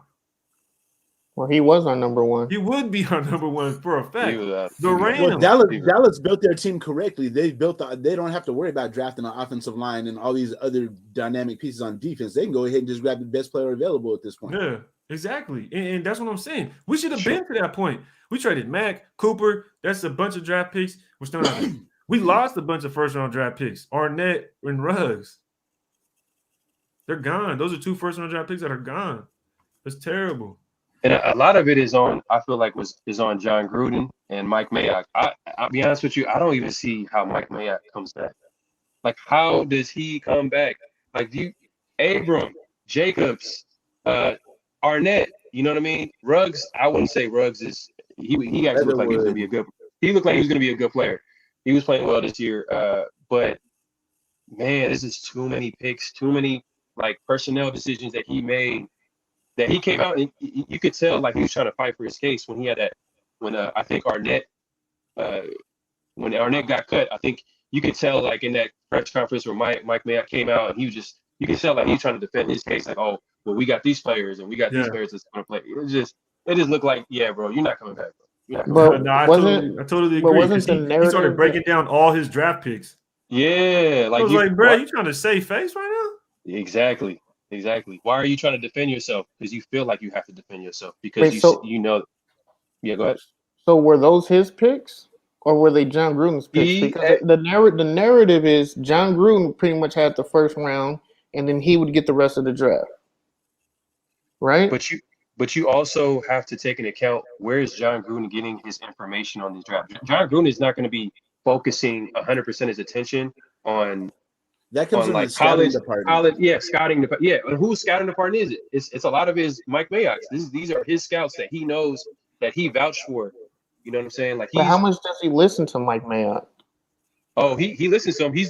If you guys remember when Josh Jacobs got drafted, Mike Mayock came out in an interview. He was like, "Oh, look at this college tape." He's like, I went up to John Gruden and I showed him this tape, this Alabama game, and he ran over some dude and.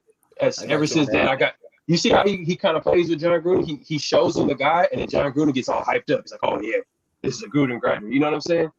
And then bam, from there you could tell like now you can see the dynamic. Yeah, John Gruden make the final decision, but at the end of the day, Mike Mayock is the guy that's kind of in his ear, kind of telling him like, "Hey, how about this guy? What do you think about this guy?" Now let me get a super chat, gentlemen. It says, "Toshi, appreciate it, brother." He says, "Let's all agree." Gruden messed up. We have pieces. We can make the playoffs this year just due to the AFC being wide open. Whoever our new HC and GM has pieces to work with next year. Great show.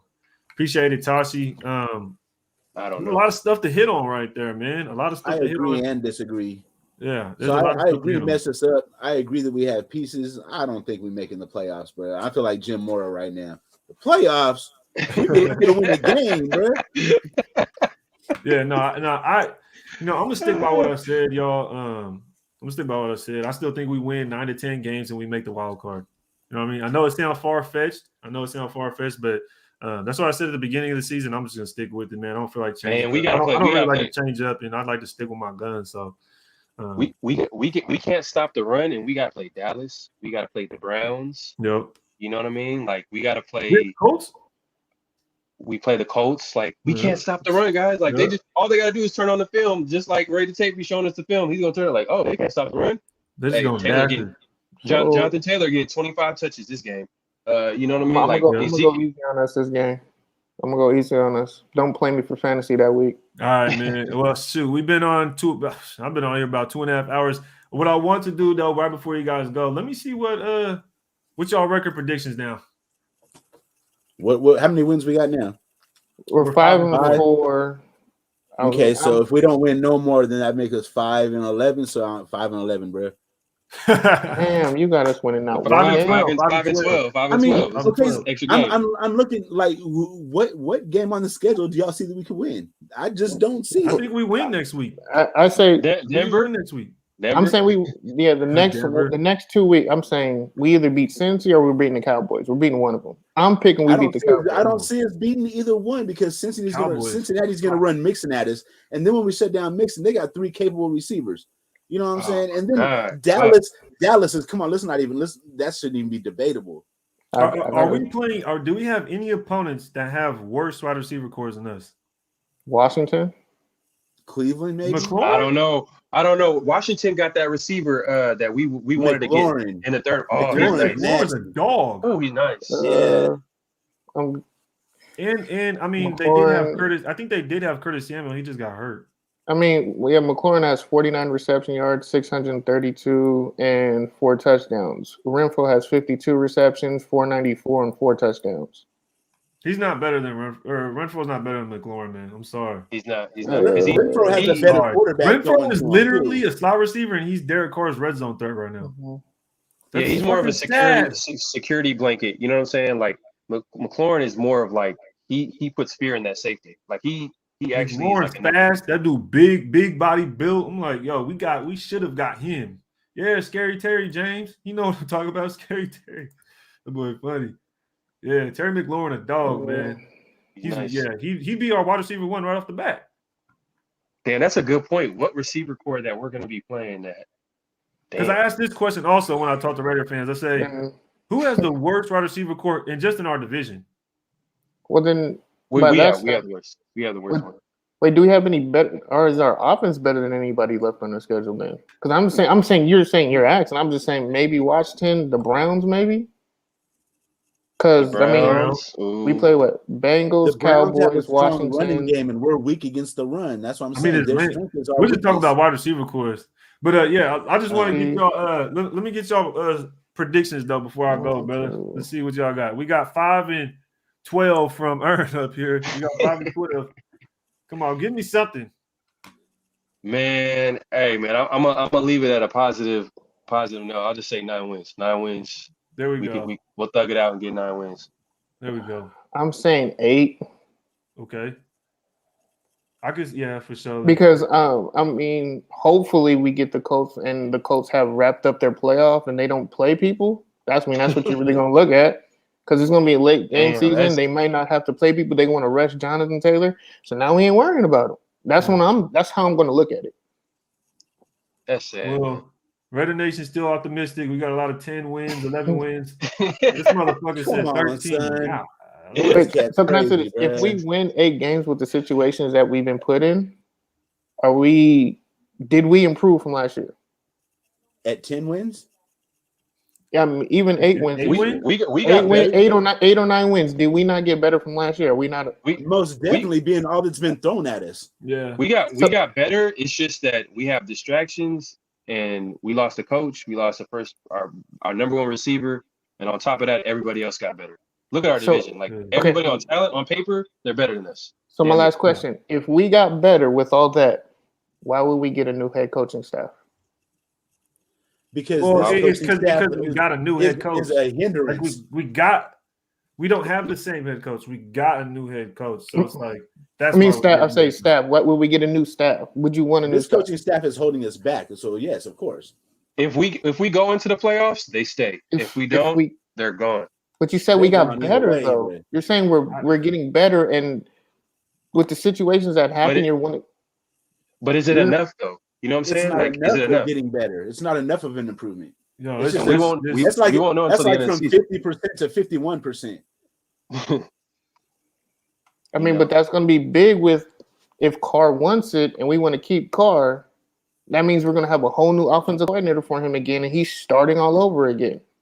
So, do you want to keep Greg Olsen for next year? I don't know about Greg Olsen. If we're better, I'm saying because we're going to get pieces back and we're going to be more healthier. The offensive line isn't going to be the same next year. So if I'm saying we're better and we're playing with bums now, but yet we're still even better than where we were last year, I'm gonna stay with it. I'm going to develop and build on it. We'll see. I understand your point, but Sachi, come on, man. Do you really? He kind of looked clueless though. I ain't go for it. After the last game, he kind of looked. When he was in the press conference, they asked him about, so what did Gus Bradley do on defense that they, and he was just like, I got to talk to him. Like, how do you not know how to answer that question? Like, that's because you're not part of the game plan or something. Like, he's not. I don't think he is because he says like every press conference, the offense is on the offensive side of the ball and the defense is on the defensive side of the ball. It's like motherfucker. Coach Bradley is basically running the defense and Olsen and Carr running the offense. You ain't even doing it. You're just a special team coach. And the fact that he got out-coached on special teams last game was like icing on the cake. Oh, you know what I'm saying? God, we didn't even talk about that, y'all. We didn't even talk about that shit. But then that tells me he is. 17, this shit was horrible. But that tells you he is involved because that happened. That lets you know he is more involved. Now, does he know what he's doing? Next, I'm saying that's the issue. Because if you bring in a head coach, he's bringing in a whole new staff. He brought in a kick returner. Carr is Tyron Johnson. I don't think Carr. Well, depending on who you get, is if Carr stays or not. Because I mean, if we go new, like we really are gonna probably have to start all over and get something for Carr. We can't really depend and put faith in Carr staying. Yeah, I agree. The only thing I'll say, I'm about to get off, brother. But the only thing I'll say, man, is that if the new coach comes in and he doesn't want Carr, then whoever he brings in better fucking do something fast. He better bring because Nation is tired of Carr, so they're gonna want to win fast as fuck. If you get, you know what I mean? Like you're gonna have to win like that. And the other side of Raider Nation that wants to keep Carr is gonna be on everybody's ass that got rid of Carr. And if we don't do good, it's gonna be the Raider Nation gonna be split after that. I told you not to get rid of Carr. We're da da da da da da. And then the other half is gonna be like, well, we're not winning because he brought in his own guy, and we're just gotta wait for him to develop. You know what I mean? It's gonna be tough. I don't know, man. But I appreciate y'all coming on, bro. I really do. I really do appreciate y'all coming on. Thanks for having us, man. Yeah, hell yeah. Appreciate y'all coming on. I hope y'all have fun, good time. Been on here for a minute. Go stretch y'all legs because I know I'm about to stretch mine. I'm about to go get something to eat, y'all. Yeah, appreciate y'all coming on. This shit was fun, man. Y'all got anything y'all want to end the stream on? Subscribe to the channel. I appreciate it. Hit the notifications. Hit the likes. Hit the likes, y'all. Put comments. Come on, man. Appreciate y'all. Appreciate it, Farrell. I got something. John Taylor. Ern gonna leave us with some wisdom. I got one word for you. Just Raiders. Hey, let's go. Let's get it. Raiders. Yes, sir. Appreciate y'all, brother. All right, Nation. Y'all be cool, man.